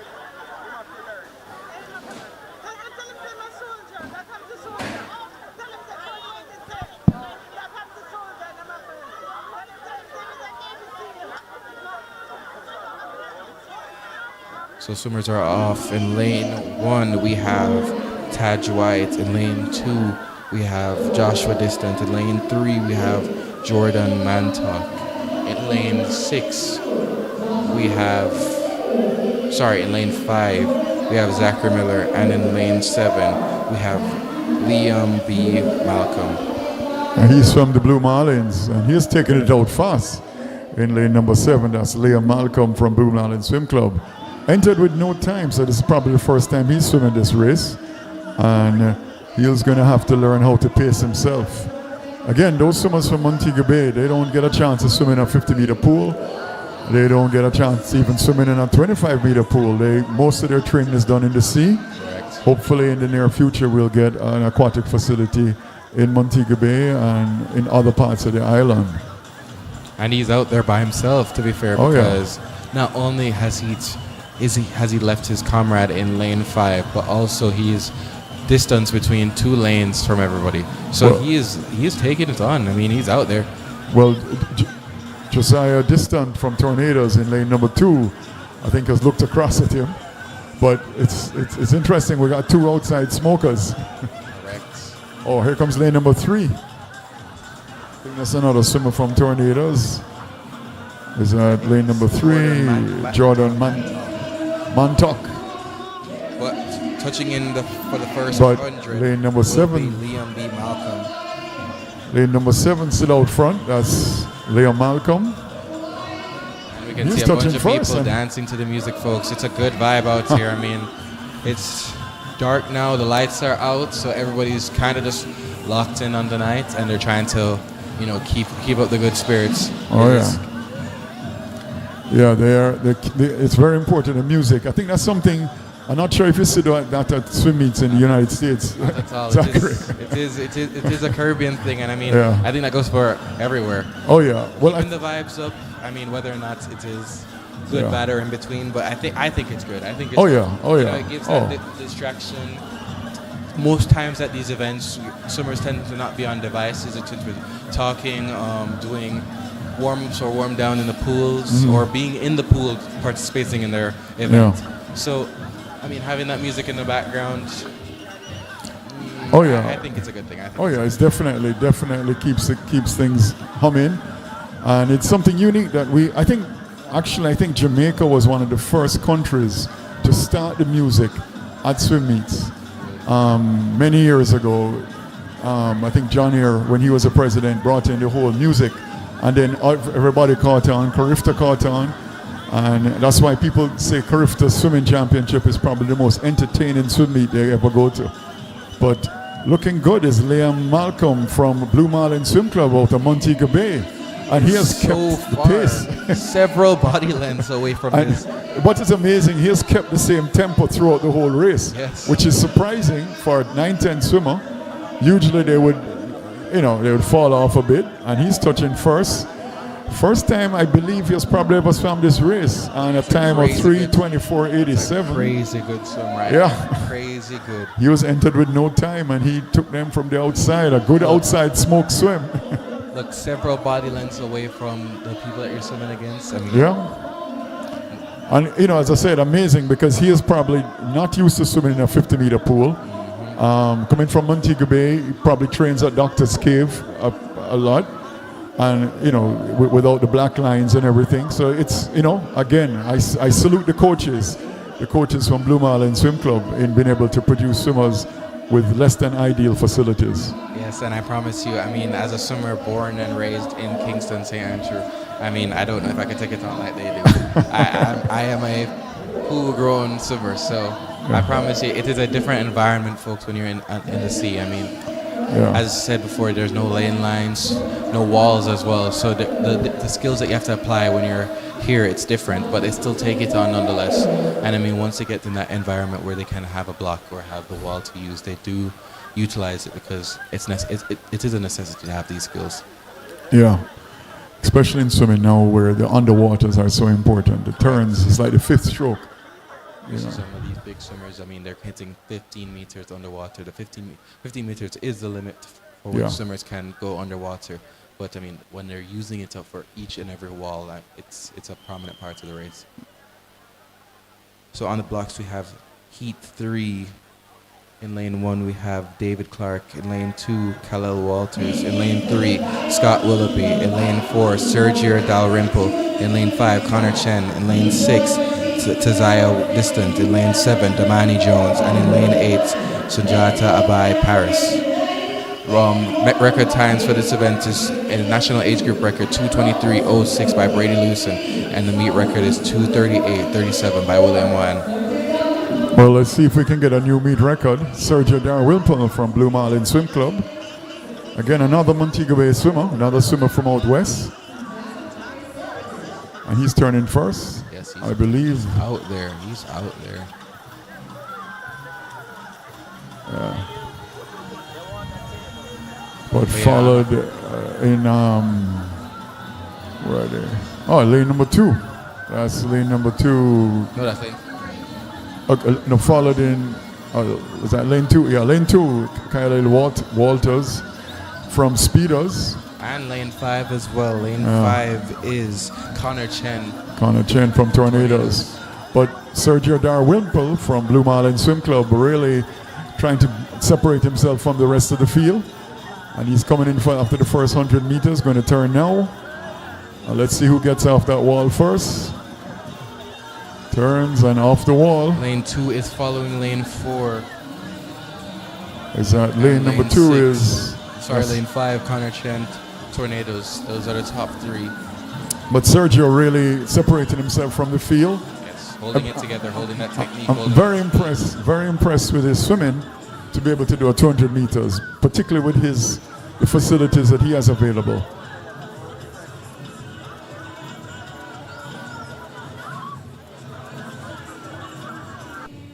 So we can see the swimmers behind the block at the other end for the 50 meter getting ready for their race.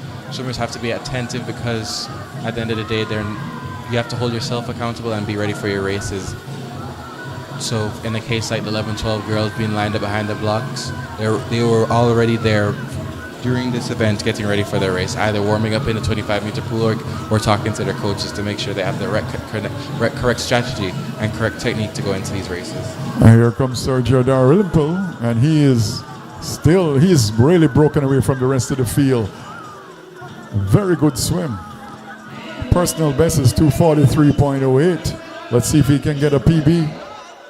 Sergio Darwimple from Blue Marlin Swim Club. Wow, look at that finish. Charging into the wall. What a finish. 2:45.05. Just outside the record. Still not a bad time, folks. Just outside of his PB. And that's what you want to see in these races. At the end, just charging in, keeping your head down, keeping your arms moving, your legs moving, because at the end of the day, those milliseconds matter. Anybody could have gotten a best time just with those small differences. Oh yeah, you multiply it by 4 times and you see how much time you drop off. Correct. So it's good swim though. 9-10 boys not looking too badly. Look, in age group, it's something simple that's taught. If you're at the red zone, you don't want to be breathing. You want to keep the head on the line and keep your arms moving as fast as possible. You just keep, as he did rightfully, charge into that wall, hit that pad hard, and ensure that you can get the best time possible. Yeah, as you said, you move into the other end of the pool with 50 meters breaststroke.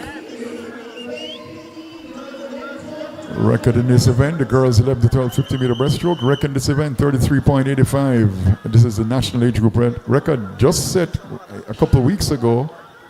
A year ago. No, sorry, a year ago by the Pan Am Aquatics swim meet by Kia Alert, 33.85, and the meet record also held by Kia Alert, 35.23.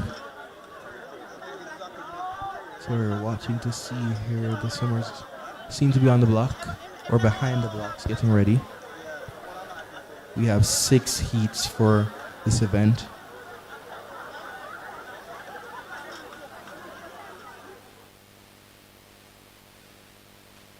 Something seems to be going on, folks.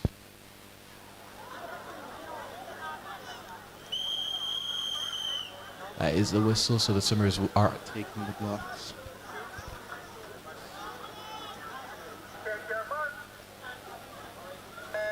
So in heat 1 in lane 1 we have Satori Litburn. In lane 2 Maria Brooks. In lane 3 Michaela Stewart. In lane 4 Kiara Forbes. In lane 5 Elaine Belfonte. In lane 6 Kyler Easy.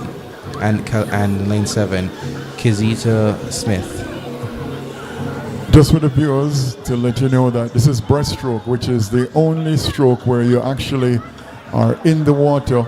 Your arms do not come out the water, and your legs stay under the water, unlike freestyle and butterfly, which we saw earlier today, where your arms will come out the water.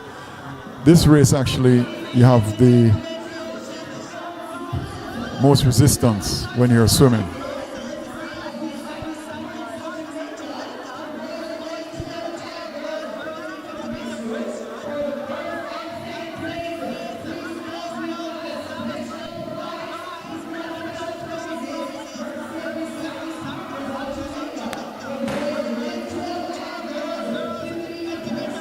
Touching first in 102.69, lane number, looks like lane number 6. Kyla Easy from Wahoo Swim Club. Personal best time, dropping 4 seconds off the time, good job. 100 meter, 50 meter breaststroke. It's also the race, it's also the event which Jamaica has the world record holder in the 50 meter breaststroke held by Alia Atkinson.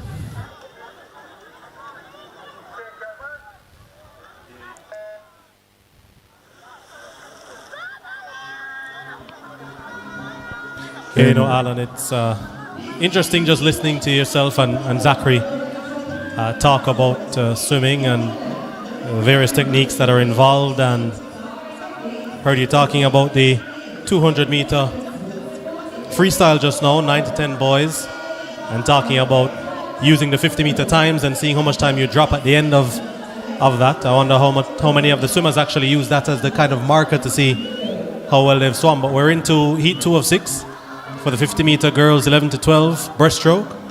Yeah, out front looks like lane number 5 is Bea Todd of Tornadoes. Bea Todd of Tornadoes touching first. 51.64, that's a 5-second drop, personal best time.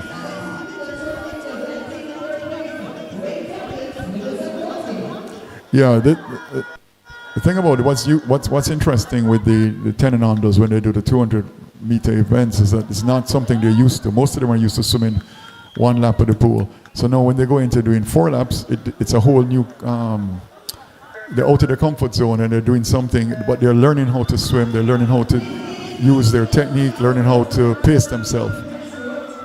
Yeah, you know, I was talking to Wendy Lee just now, who's the meet director and the head coach at Tornadoes, and she was saying the reason why this meet is focused on the shorter distances, you know, those are the distances that the Jamaicans tend to excel on the global stage. Well, to some extent, but I wouldn't say that in all, because you remember that in 2000 we had a 4th place swimmer in the 400 meter freestyle, Janelle Atkinson. Andrew Phillips came 6th in the Olympics in the 200 meter individual medley, and those events are not sprints. But yes, we tend to do better in this event.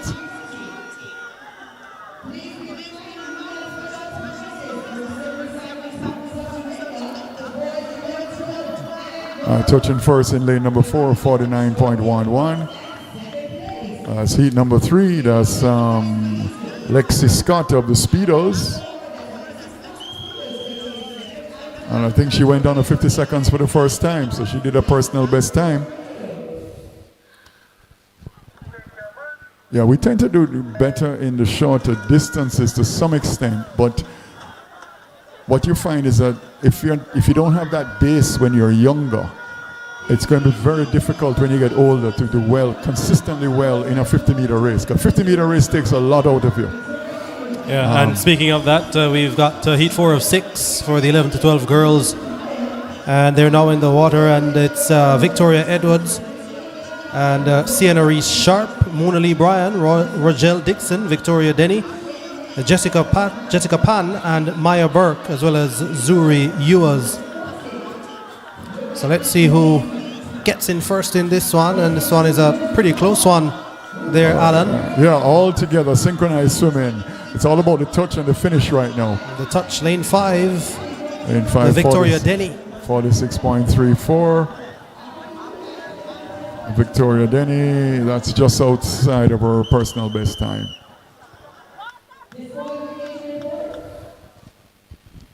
Yeah, came in with a time of 45.90. So moving now quickly into heat 5 of 6. Of course, this is the girls 11 to 12 50-meter breaststroke. We've got Zoe Hill, Dina Dudnikova, Alyssa Anna Cook, Madison Grant, Taylor Desume, Sahara Cunningham, Chloe Renee Bryan, and Lauren Easton. We've got 5 from Tornadoes: Cook, Grant, Desume, Cunningham, Bryan. And breaking away looks like could be lane number 2 just out front there, or lane number 3, sorry. Annalisa Cook of the Tornadoes. Ooh, might be touching first. Yeah, it's got to be lane 3. Annalisa Cook. 43.10. That's a personal best time. Let's get ready for the final heat. Record in this event is 33.85. Kia Alert, age group record, meet record 35.23. Also set by Kia Alert. Yeah, Alert, the outstanding swimmer from Tornadoes, setting those records last year. The final heat is off. Yeah. And looking like breaking away in lane number 4. It looks like Emmanuel Spence of Tornadoes. But here comes lane number 5. That's Charlie Taylor of the Blue Seals. Ooh, this is nice breaststroke. Very good technique here. Good stretch, head down, chin down when they're swimming the breaststroke. Good power breaststroke. I think it's going to be Charlie Taylor of the Blue Seals touching first in lane number 5. 37.05, just outside the meet record of 35.85.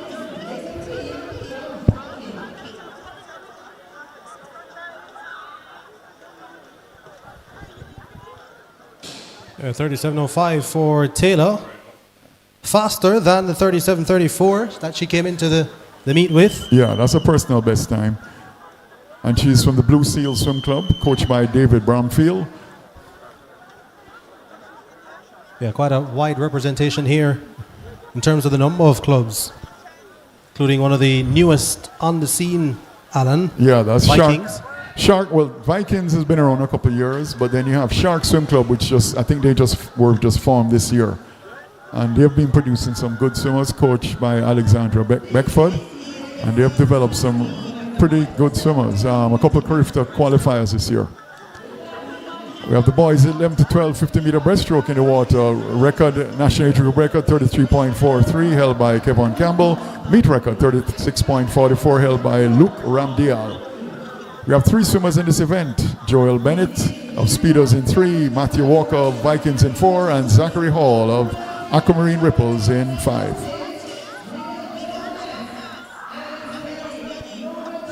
Yeah, we're looking at the meet record 36:44, set by Luke Ramdial in 2024. And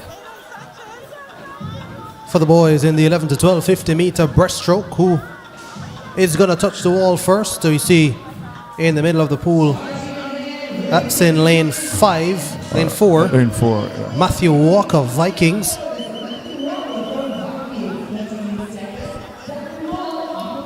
I mean, it's 0366. That's personal best time, 6-second drop. Big drop. As we said earlier, what you find sometimes is that the swimmers who are now developing tend to, you see big time drops. Whereas the older swimmers, you probably won't see as many time drops because they tend to peak once or twice a year when they're rested and shaved for the big meets. Yep, well, they always say in sports that's so heavily reliant on time that you just want to be getting personal bests all the time, getting best times. As we look at Heat 2 of 5 now, Aidan Jobson, Chase Robinson, Malik Prince, Dominic Linton, Joshua Townsend, Matthew Campbell, and Justin Jefferson. And wow, it's a speedo race. 6 speedos and 1 tornadoes. Indeed, Jobson in lane 1, the only tornadoes athlete. And they're all across the pool, 4, 5, 6, 7, all together, synchronized swimming. And it looks like we've got an outside smoker in lane number 7. That's Justin Jefferson. Justin Jefferson of the Speedos with an outside smoking from lane number 7.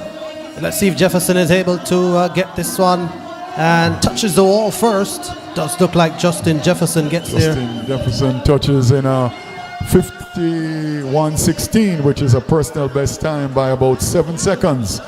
So he moved from the outside to lane number 4 to be a top seed in the future. 51:16.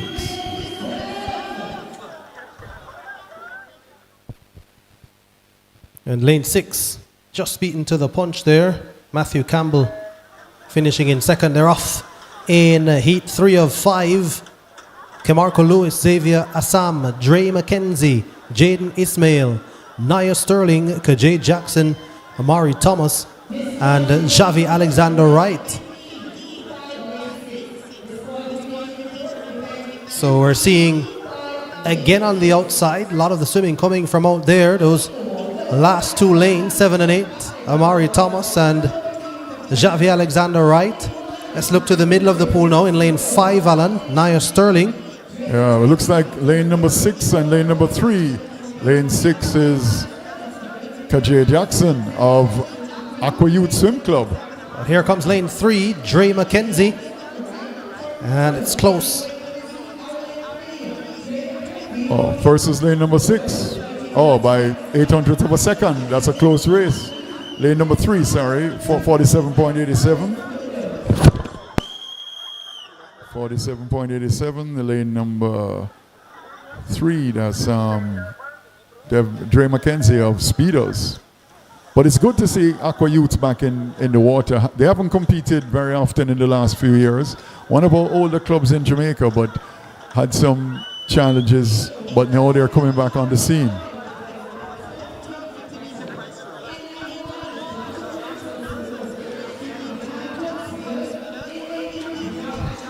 And looks like lane number 4. Lane number 4 making a breakaway. That's Miguel Jonas of the Tornadoes. But lane number 7 right there. But it's Miguel Jonas, namesake of his father, the coach, also at Tornadoes. But it's Miguel Jonas of the Tornadoes touching first in heat number 4 of the boys 11 to 12 50 meter breaststroke. With a new, just outside his personal best time, 42.11. Let's get ready for the final heat of the boys 11 to 12 50 meter breaststroke. In 1, Noah Dakers, Tornadoes. In 2, Rashan Rao. In 3, Noah Parker. In 4, Joel Sinclair. In 5, Aidan Seaton. In 6, Christian Hall. In 7, Noah Kim. And in lane 8, Alex Rainford. And it, all across the pool. But it looks like lane number 4, it's Joel Sinclair of Sharks. That's one of our new clubs, Joel Sinclair of Sharks, making a big swim here. His best time of 35.31, and he's really moving that really swimming well into the wall, moving into the wall, touching well. We got Joel Sinclair from Sharks, and I think we have another meet record there. Jordan, a new meet record, 35.55, breaking the old meet record of 36.44, held by Luke Ramdial. That's Joel Sinclair of the Sharks. New meet record. Yeah, so another record goes, Alan. Still outside of his personal best. Still outside of his personal best, that's true. But yes, another record going. We've seen a couple so far already. yeah. Unsurprisingly, Sabrina Lynn and Nelson Denny cupping records so far earlier today. Yeah, no, I think we've seen about half dozen meet records so far, which is good. At this time of year, when you see these types of swims, it must be encouraging for the swimmers and the coaches that the swimmers are making a positive progress. All right, so we're off now in event 17. 13 and over girls, 50-meter breaststroke. As we look at the athletes there coming in this one, Alan, we can give you a points update. Y Speedos leading at the moment with 279 points, and Tornadoes in second with 218 points. Those two well clear of third place. Aquamarine Ripples 52, and Swimmers Aquatic 51, Sharks 30, rounding out the top 5. All right, and touching first in the first seat of the girls 13 and over is Chanel Horton of Vikings.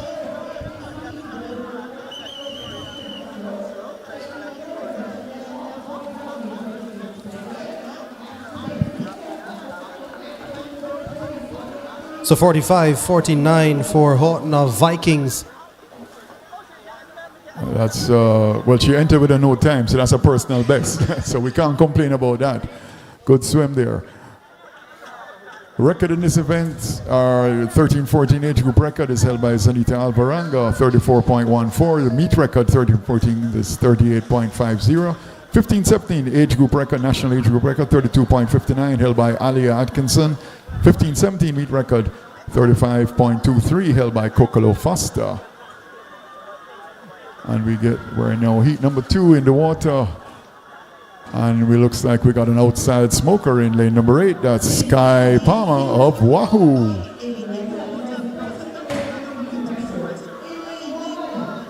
Here it is, we get a close-up look of Palmer of Wahoo coming in with a time of 55.04. And she's ahead now of the rest of the field. In the middle of the pool in lane 5, Rebecca Green looks like going well. But it is Palmer, Sky Palmer, all the way out there in lane 8. As we get that close-up shot now, it's Palmer who will win comfortably. Touching first in a 52.44. That's a 3-second drop. Good swim, good drop. Again, some of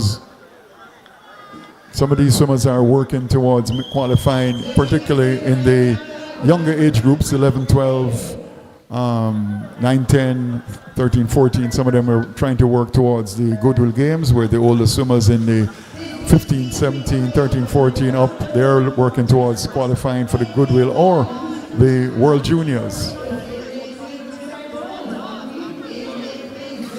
All right, Alan, as we look at heat 3 of 8, we're going to get a quick word in with Coach Wendy Lee, the meet director, in a short while. Let's just see how this one finishes up.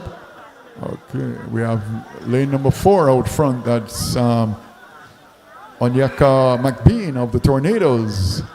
Yeah, coming in with 49.88. And McBean is well and truly clear of the rest of this field. And this one is not going to be a close one. She's touching first, and let's see what time that she gets.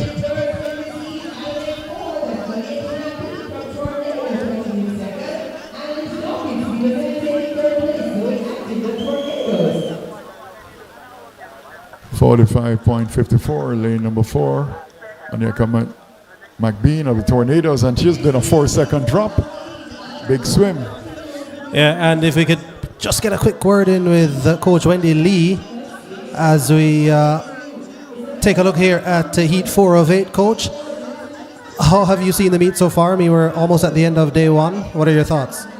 So I think the meet has run very efficiently. We're very thankful to the announcers and officials and the support that we've gotten. We've gone away without any hitches. We've had fast swimming, and it's been a successful meet so far, and there's been fast swimming.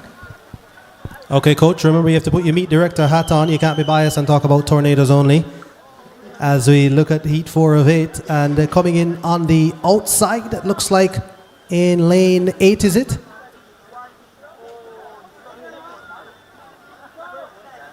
So we've got Kelly of Tornadoes and Morgan of Speedos, who look like they were very close. It is lane 8. Yeah, outside smoker. Carissa Kelly. Coach, in terms of, you talked about the meet officials and they've run the meet pretty much on time. What have you thought, though, of the quality of the performances? Well, to see so many records go, that is just absolutely amazing, absolutely fabulous. You know, it's a sprint meet, so we're swimming fast, and that's what's most exciting about this meet.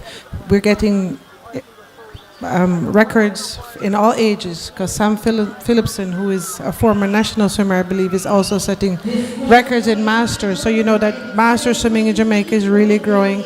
We're very impressed with the participation, and we're just so pleased that you know, everyone is swimming fast. We as coaches are seeing the Goodwill team being formed. I know as a Tornadoes coach, there are particular swimmers who we needed to swim fast today, and they have achieved the goals that we have set for them. So I'm sure the other coaches from the other clubs are also very excited about, you know, the kids swimming and trying to make that Goodwill team. And just having a look there at the winner of heat 4 of 8, Julissa Chatri, 44.18 seconds for Chatri, and another personal best there, Alan. Yeah, which is the most important thing. Personal best times mean they're going faster than they've ever gone before. That's what most coaches are looking at. How can the swimmers improve? Yeah.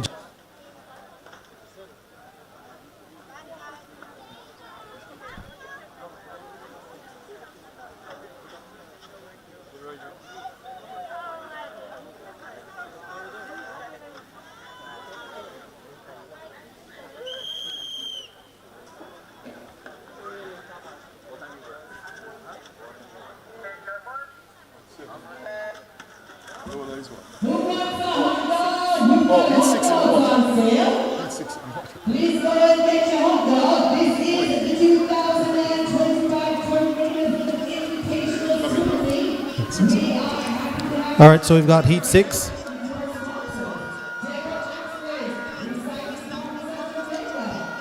Lola Hanna, Danica Jackson, Chloe Walker, Amy Baker, Shiloh Allen, Nayara McLeod, Saya Rushlani, Jordan Williams. And we got 4, 5, and 6 all together. We'll see who's going to touch first, who's going to have that great finish. Touching first, it looks like lane number 4 with a 41.62. That's Amy Baker from Swimmers.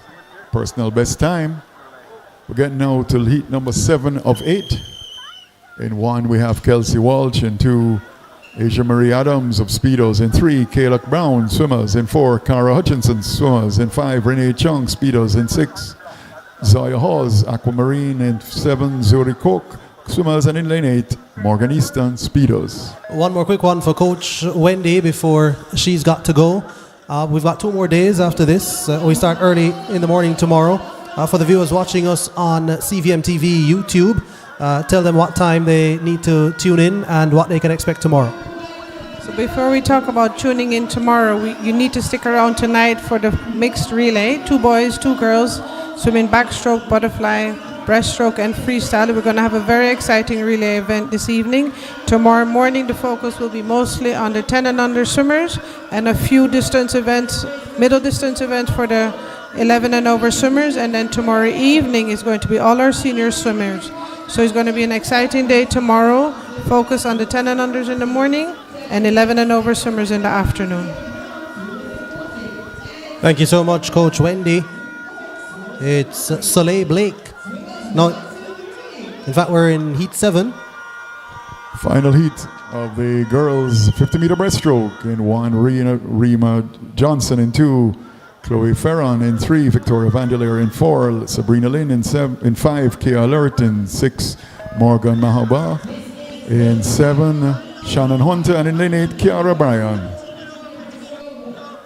All right, so the one of the top swimmers in the country, Kia Alert of Tornadoes, in lane 5 in this one. So we're keeping an eye on her, Alan, as we look at Sabrina Lynn. Sabrina Lynn, the Olympian. Yep, and she's swimming the third event that she's done today, because she did the 100 free, the 200 butterfly, and now she's doing the 50-meter breaststroke. And here is Lynn, imperious as expected. Yeah, but showing her tremendous versatility. Freestyle, 200 fly, and 50-meter breaststroke. 33.13. I think that's a new meet record. I think that's a new meet record for Sabrina Lynn in the girls 18 to 24 age group, which was 43.65, and she has gone 33.18.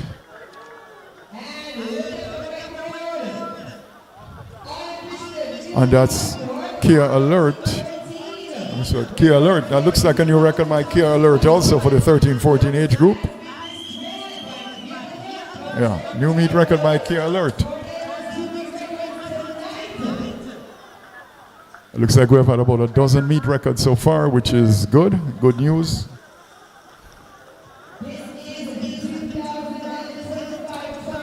Indeed, another meet record.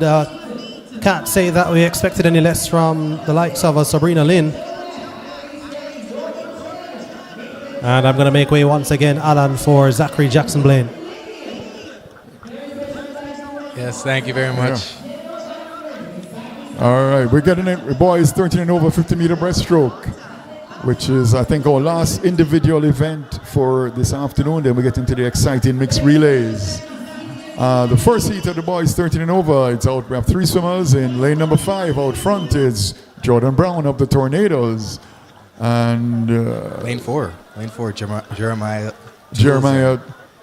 Tozalin from Vikings. He's in lane number 4. Both new times for these swimmers. Both new no times. So they're Jordan Brown touches in first. Haven't seen the time yet, but I'm sure it's the best time because he's entered as a no-time swimmer. So whatever he did was a PB. I think they're going to show the scoreboard now after the final swimmers completed the race. So that's a good 53.48, not bad. First time with a time in this event. Let's get ready for heat number 2. We have 10 heats in this race, 10 heats in the 50-meter race.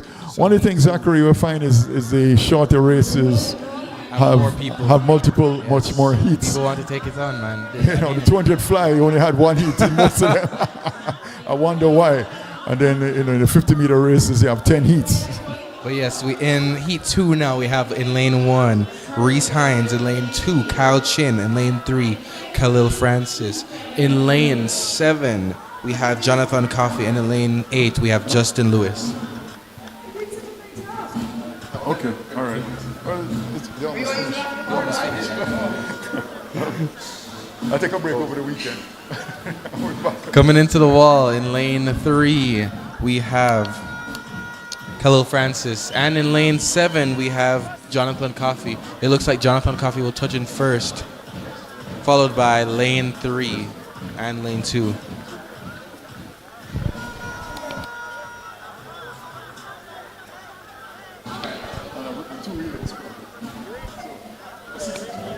Jonathan Coffey touches in a time of 53.49, followed by lane 2, 55.64, and lane 1, 107.57. Waiting for the scoreboard to reset just to ensure those times are accurate. But we look back to the southern end of the pool for the start of heat number 3.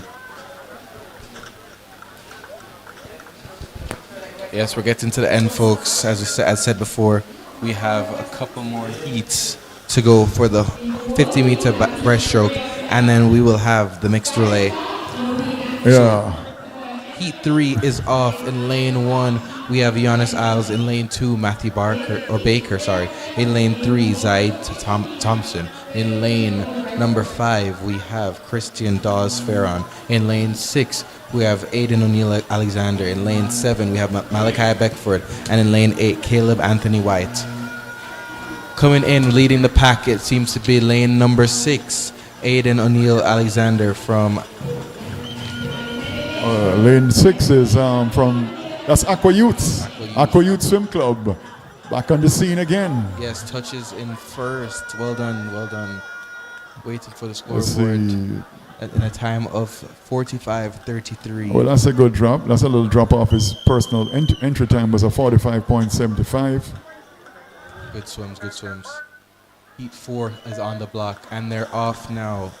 In lane 1, we have Malik Stewart. In lane 3, we have Ruel Gale. In lane 4, we have Christian Hamilton. In lane number 6, we have Matthew Heaven. In lane 7, Davion Marks. And in lane 8, Webster Williams. And wow, it's lane number 6. Looks like he's established, breaking a little breakaway. That's Matthew Heaven of Sharks. Matthew Heaven of Sharks. Leading the pack and trying to hold his form together for the last 5 meters. It's Matthew Heaven into the wall. Speeds up his strokes. Yep. Short and quicken that stroke into the wall. Real power in the 50-meter breaststroke. It's 100% resistance with the water when you swim in breaststroke. Because it's the only stroke where your arms or your legs do not exit the water. Yes. Matthew Heaven touches in a time of 4:21.06, I believe. So now in heat 5, we have in lane 1, Delaney Ryan Dunn. In lane 2, Micah Brown. In lane 3, Hayden Henry. In lane 4, Daquan White. In lane 5, Jason Grant. In lane 6, Keon Clark. In lane 7, Ethan Chin. And in lane 8, Rajay Black. Seems like pretty even right now. Oh, it's synchronized swimming. But lane 6 seems to be pulling ahead. That's Keon Clark from Wahoo trying to break away. But lane 4 puts on a little bit of pressure. That's Daquan White from Tornadoes. We're waiting to see the touch. Yeah, Daquan looks like White is going into Daquan the White wide. is touching first. Daquan White of Tornadoes. He looks surprised. He looks happy to see. Let's see what his time is. And A 41.64. So he has broken 42 seconds for the first time. That looks like a personal best PB. Personal best time for Daquan White of the Tornadoes. And now we have heat 6 up on the blocks. They are off now. In lane 1, we have O'Shea Campbell. In lane 2, Brandon Graham. In lane 3, Joshua Martin. In lane 4, Shiloh T. Harris. In lane 5, Anthony Sanchez Baez. In lane 6, Kirk A. Scott. In lane 7, Tristan Fletcher. And in lane 8, Ziani Brown. All together. And looks like lane number 6. That's Kirk Scott of Swimmers Aquatic. Just for viewers to know, in swimming, usually the top seed is in the middle of the pool in lane number 4. So to see these outside lanes like lane 6 looks like breaking away, taking first place, it's good to see the effort that they I think it was Kirk Scott of Swimmers who touched first. Yes, in lane number 6. What's that, 40.18? Yeah, 1.3. Good swim. Oh, 40.13. Okay, yeah. So he did follow his best time, or His personal best entry time. Yeah, what I was saying, Zachary, just for viewers, is that how the seeding goes in swimming is lane 4 is 1, 5 is 2, 3 is 3rd, and it goes around that way. Correct. So seeing these outside lanes, or even a lane like lane 6 take on the top spot for each of these races. Yeah, that's somewhat of an upset. Correct. Somewhat of an upset. But in this heat, we're seeing lane 6 taking charge while the rest follow. That will be Jaden Tyler Grant. Yeah, but I think we might have an outside smoker in David Allen from Swimmers in lane number 8. It looks like David Allen might have touched first. Like lane number 3. Or lane 3. Oh, sorry, Demoy Hall from Vikings. Demoy Hall touching first. What was that time? 39.24. 39.24 to 39.72. Good swim. And we're in 9 or 10 now. or 8 of 10. Or 8 of 10, sorry. In lane 1, we have Ethan Campbell. Lane 2, Zachary Ormsby. In lane 3, Arico French. In lane 4, Zachary Montgomery. In lane 5, Jordan Kennedy. In lane 6, Zachary Johnson. In lane 7, Xavier Morgan. And in lane 8, Peyton Gale. Zachary Johnson is back again. Lane number 6. Yes, leading the pack, trying to dip under his time of 37.9. Look, back in the day, that was back in the day. His time, not his time, folks. Yeah, it's good to see that he's great to still see him. trying to keep in the Great sport. It's great to see him swim.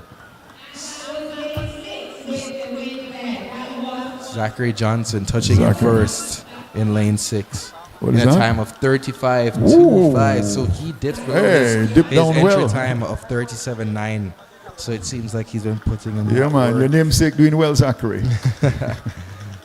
Look, he has to do good for us, you know. Yes, to do what? He has to do good for the Zacharys. Yes, keep that. You have to keep the Zachary name flying high and fast. So we're heading on to Heat 9, folks. In lane 1, we have Matthew Kennedy. Lane 2, Joshua Scott. In lane 3, Matthew Eaton. Lane 4, Xander Sancroft. In lane 5, Kimani Hendricks. Lane 6, Howard Wallace. Lane 7, Luke Ramdale. Lane 8, Tayshawn Hill. So it looks pretty even now in lane 4 and 5. We're watching those for the top lanes, as mentioned before, trying to lead the pack now. In lane 4, we have Xander Sandcroft. In lane 5, Kimani Hendricks. It is a tight race, folk. Anything can happen. Coming in for the last 5 meters. Swimmers have to put in that last effort. It's all about the touch. Ooh, and that's close. We're waiting for the scoreboard. We're waiting to see the Yeah, I scoreboard. wouldn't call that one until I see the official scores. Kimani Hendricks touches in first in a time of 33.94. 33.94. That he just a little bit over his best, his entry time, but nonetheless still good swim. So we're heading for the last heat, Heat 10. These are the 10. top dogs. Final individual event for the evening on the first day of the Tornadoes Invitational.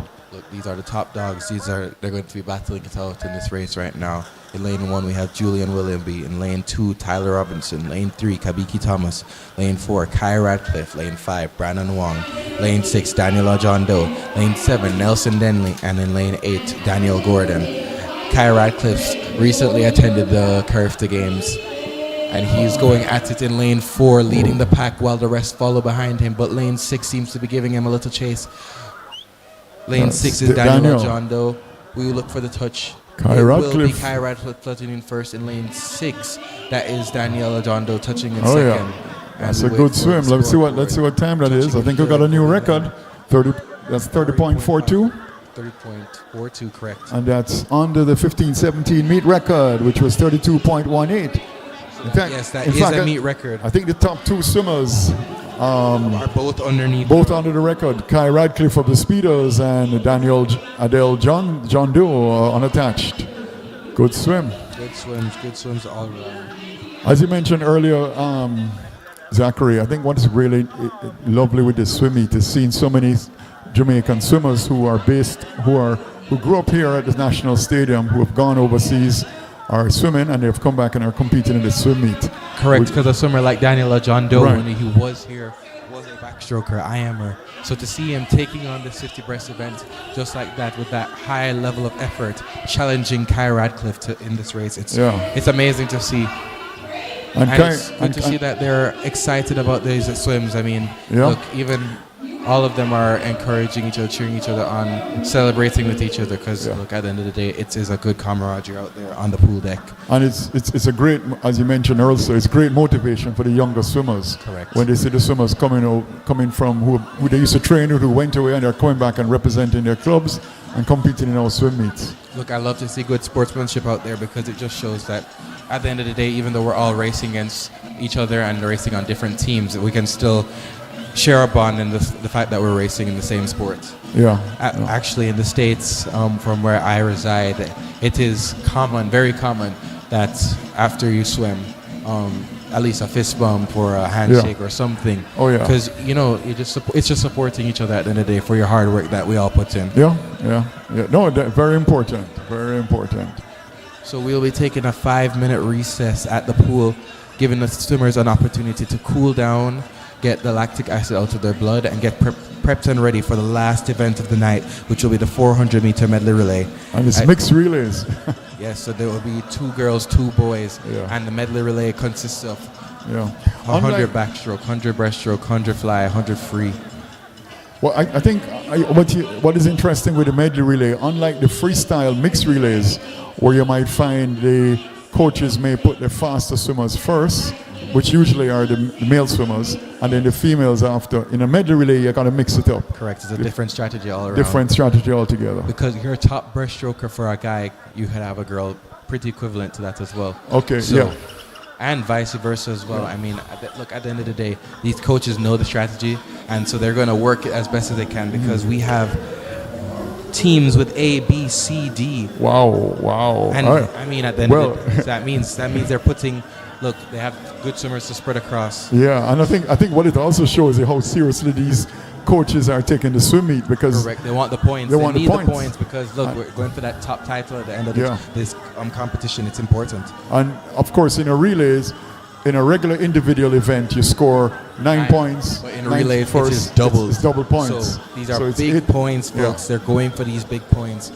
So even though it is an open relay and anybody can be entered for it, these coaches will be putting their top swimmers in these events. Yeah. So just a while ago, like a Kyra clip, we'll probably see him pop up back on the A team for Speedos. Yeah. And for a case like Tornadoes now, we might see a Kabiki Thomas take that breaststroke spot as well. So it'd be good to see how that challenge against each other going. Look at this competition it's hot now. This is a high point of the night. People will be cheering each other on. Teams will be frantic because they want to see their team come out on top. It's a big deal. The relays are a big deal at the end of the night. It is the last push, final push at the end of the night after giving all your effort in your individual events. We even sometimes see swimmers come up with better times in these events just because of the motivation that they have just to do good for their team. I know I do it for myself. Oh yeah, the hype of a relay will make a swimmer swim much faster times in a relay. And just for viewers, in one of the unique things about a medley relay versus the individual medley race, which is not some as a relay, but as in an individual medley, the order of strokes are butterfly, backstroke, breaststroke, and freestyle. Whereas in a relay, the order of strokes are backstroke, breaststroke, butterfly, and freestyle. And that really is because backstroke is the only stroke where you actually start in the water. So it would be very difficult, if not impossible, to do it properly if you had a backstroker going second when the butterfly was coming in. So hence the reason for the changes. And as we hear announcer call, she says, "What time is it?" This is the moment where all the swimmers respond with relay time. It is a big time, as we said, folks. Relay time is the time where everybody comes together. So we see the first heat in lane 3. We have Vikings C, Speedos in lane 4, C, Tornadoes C in lane 5, and Speedos D in lane 6. All new times, folks. So this is a major moment of the night. First heat going off. We're going to see if possibly the heats will be combined together, but more than likely it will be the first heat to go off. Well, it's interesting that they have all C teams and a D team. So the Speedos really looking for points. Yes, they're gunning for it because look, the top 8 do make those double points, those big double points. Oh yeah. So once you get 8th place, you get 2 points. So we are hearing from the announcer quiet behind the start. Look, folks, it's a big moment. So these swimmers are anxious. These swimmers are ready to go. They're talking and they're excited. So we just did a light check just to make sure that the scoreboard is in check to go for the start of the 400-meter medley relay. Unlike in track and field where you have to carry a baton around the track, in swimming you have to touch the swimmer. The swimmer, which is the next swimmer entering the water, has to wait until the swimmer on their team touches the wall before they leave the blocks. So in some cases, folks, we do see where swimmers leave the wall early or dive off the wall early before the swimmers touch the wall, causing a DQ. In higher level swimming, not saying that this isn't great swimming out here, folks, but in higher level swimming, they have a camera in which they are able to see the milliseconds, and they have motion sensor to see the milliseconds at which some of the swimmers leave the wall, because it can be considered a false start to some degree.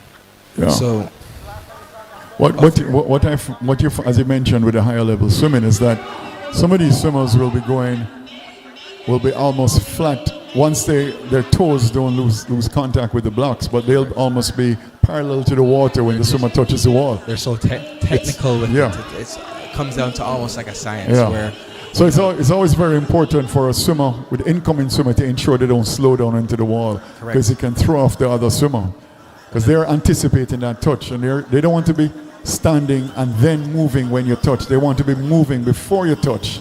coaches really try to enforce this in the Oh, training yeah. because look, the one mishap in those starts can be the make or break of a DQ, a disqualification. And again, as said, these are big points. So having a disqualification on any team can be a major game changer. So as said, swimmers should try to charge into that wall no matter what. Fatigue does set in, the hype sets in for the race as well, because some swimmers are just gunning for it from the start. They're trying to make sure that their team comes out on top.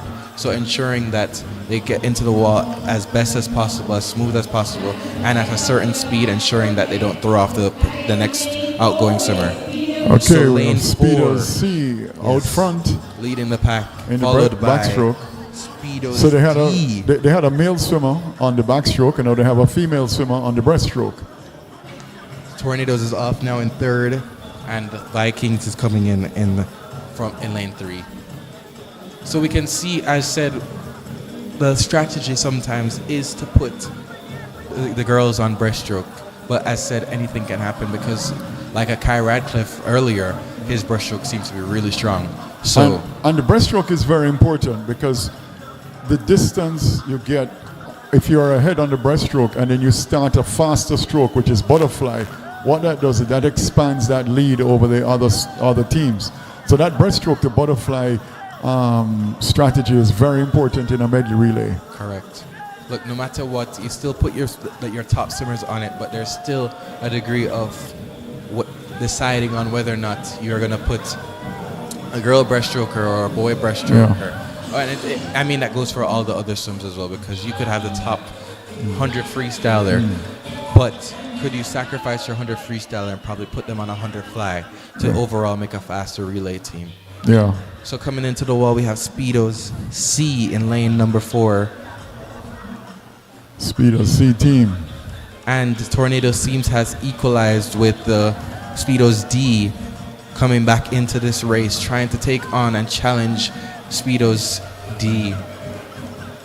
Okay. Anything can happen still, folks. These are their two strongest legs are now coming in for 100 fly being again a difficult event, and 100 free being the anchor where all can happen in the 100 free at the end.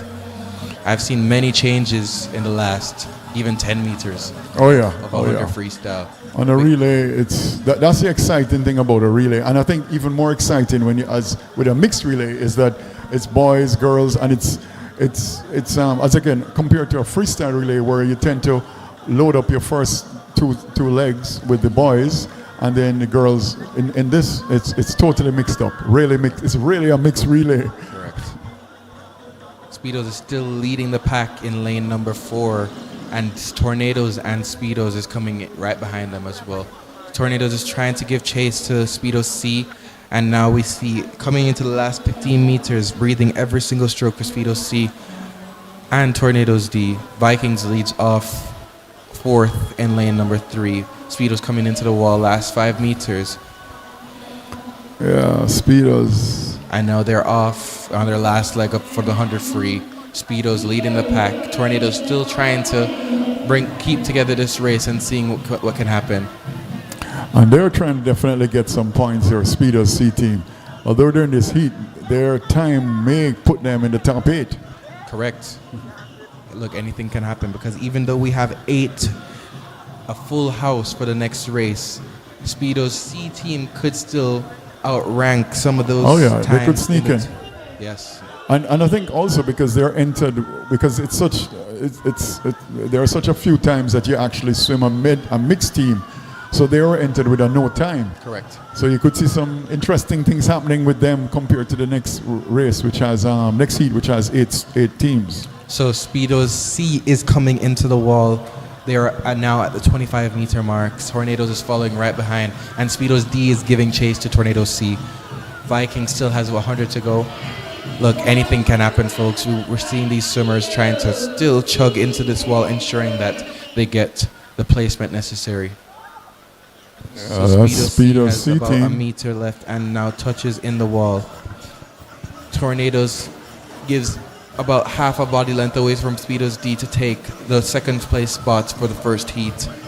Well, let's take a look at that time. What's that, 5:17.47? 5:17. So All right, that's the time to beat in the next heat. correct. Vikings has the fifth spot with a time of 5:46. But again, mentioned earlier, these teams have A teams in which, they're stacking their swimmers on these strong teams. So anything can happen here, folks. So second is Tornadoes C team with 5:35. What's that? 5:31.75. Correct. And then third, Speedo's D in a time of 5:35.65. Vikings still making their way on their 100 free anchor leg. 75 meters to go, folks, and we're approaching the last event, last heat for the night. Yeah, For the and 400. it's I think this is going to be really exciting. I'm looking forward to seeing this. Look, whoever else is here will be on deck or in the stands cheering on their teams, because look, it's gonna get hot in here, folks. It's gonna get hot. The music is blaring. We have again off the wall for the last 50 meters for Vikings heading into the last event for the night. Waiting to see swimmers line up behind the blocks and get ready for this as they approach the wall. What's interesting is that the seed time for Vikings, which is the second seed time, is a 5:46.62, and Speedos went 5:17.47. The Speedos C team. So that's the time to beat.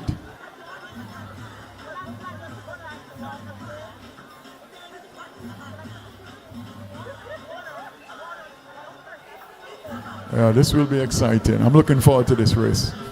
Absolutely. Vikings has about 5 meters left until the finish. We start to see swimmers start lining up and getting ready.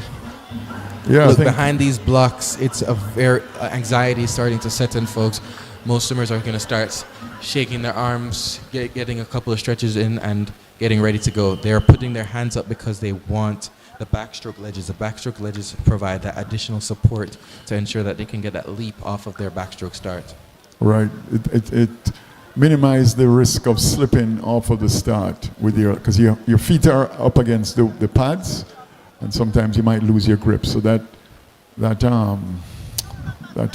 we call it, the backstroke ledge. Yes. Yeah, the backstroke ledge allows you a little more grip Support. Yes.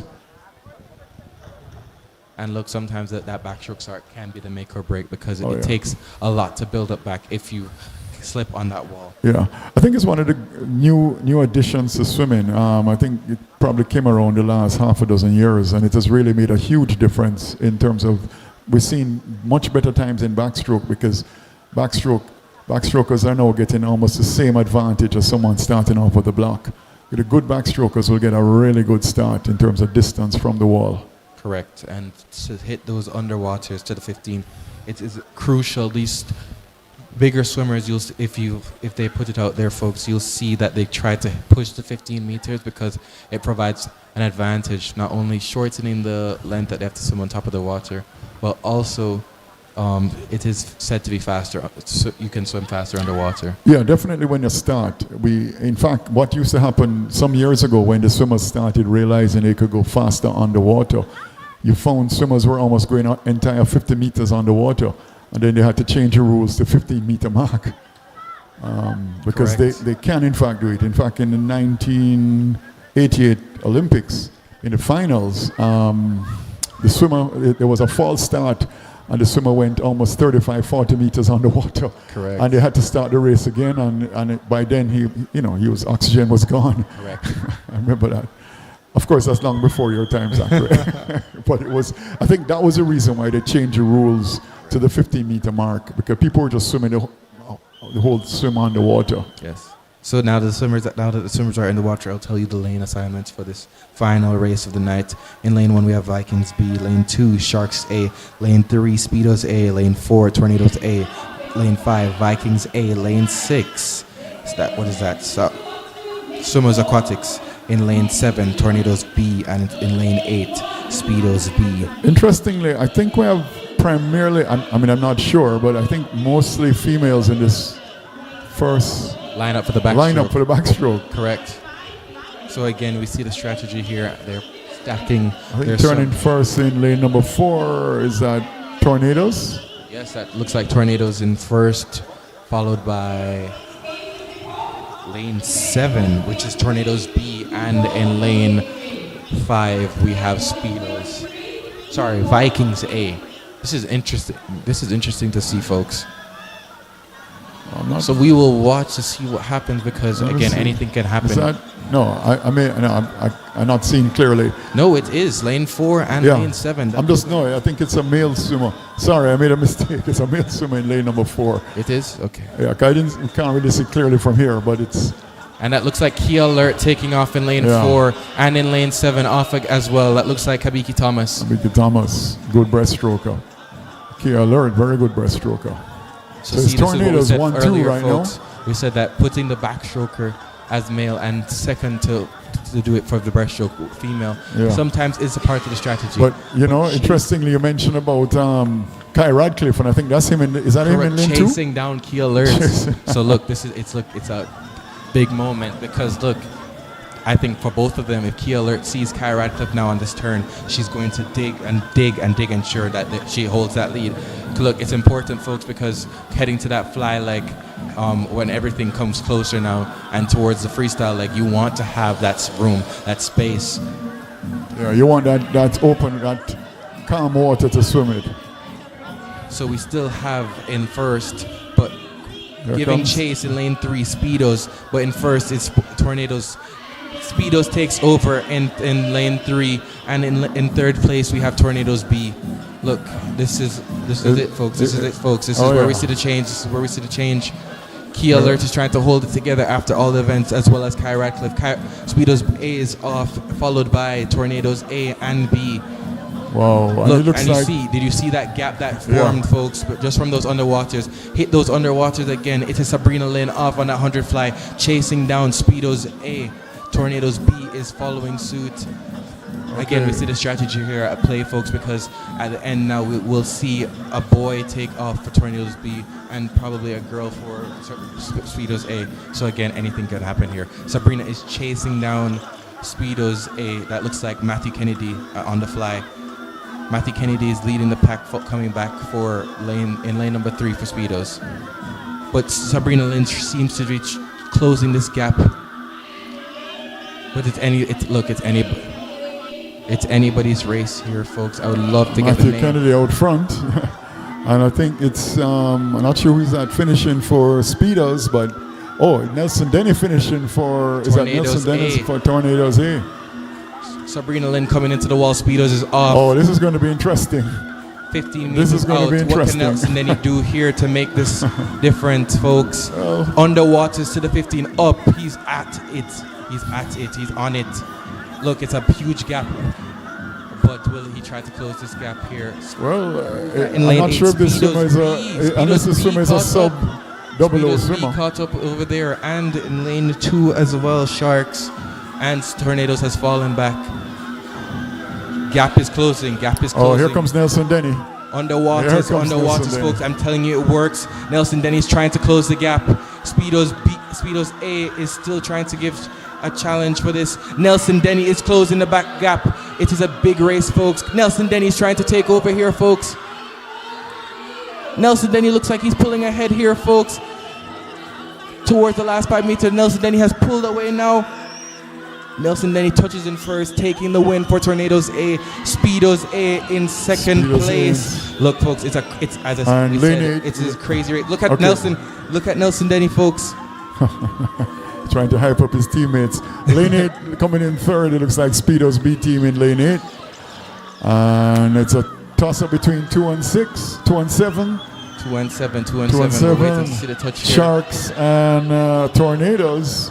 Touching in fourth is Tornadoes B, and Sharks touches in fifth. Look, as we said, look, that race was all over the place, folks. We had Tornadoes A lead. Let me see the times compared to the first heat. What happened? I think, what's that in lane 6? Oh. No, the first heat doesn't even compare. That's what, 507? 507, yes. So probably the next set, Speedo C will take that 7th spot probably in the final time. Yeah, I think they'll get 8th place actually. But as we said, folks, that race was all over the place. And first we had Tornadoes, and then at some point Speedos took over, and then at the end Nelson Denny took that win for his team. Look, it becomes a big moment, excitement all around, hype, everything. It means a lot to these swimmers. Yeah, relays bring out. Actually, I think they might get 6th place. I'm just looking at I think Speedo's C team from the earlier. They'll probably get about 6th place, 517. So again, those big points, folks. Yeah. Those big points mean a lot. And again, if they're scattered across, because it's double points on relays, and that's why relays are so important, because that shows you the depth of your team in quality and numbers. Right.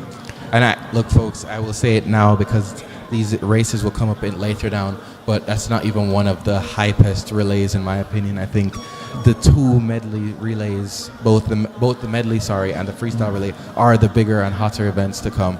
Yeah, the 4x50 freestyle relay. It's huge. Look, it's a huge race. Again, similar to what we've just seen, folks. Anything can happen. Yeah.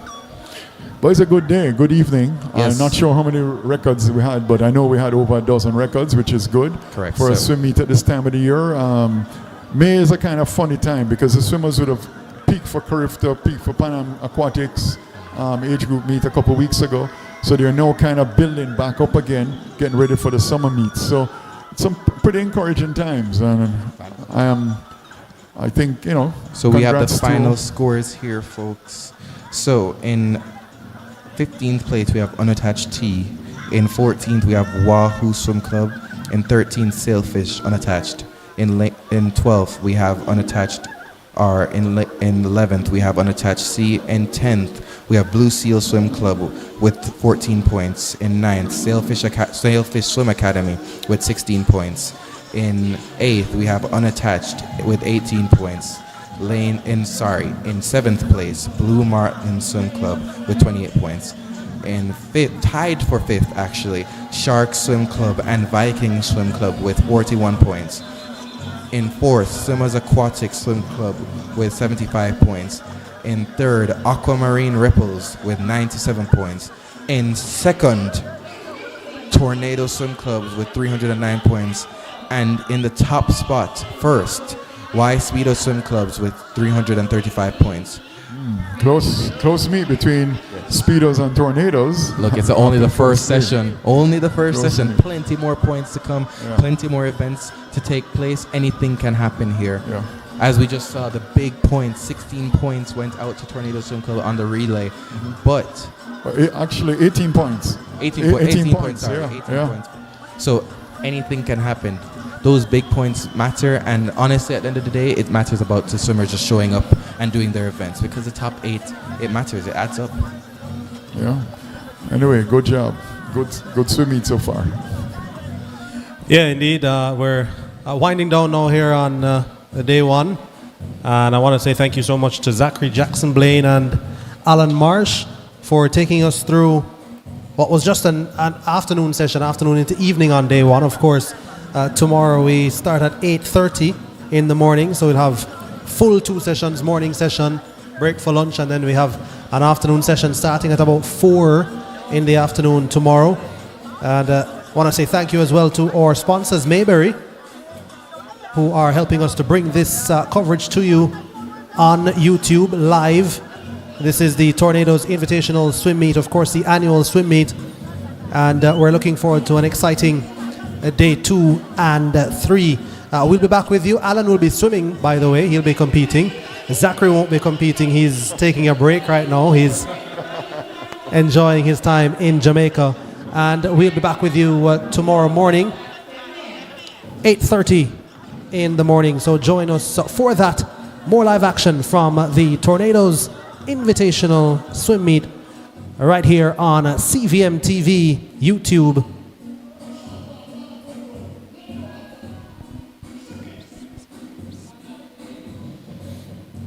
So we look forward to that. Thank you so much, Alan. Thank you so much, Zachary. Thank you so much, Kia McIntosh. And the rest of the hard-working production team. See you tomorrow.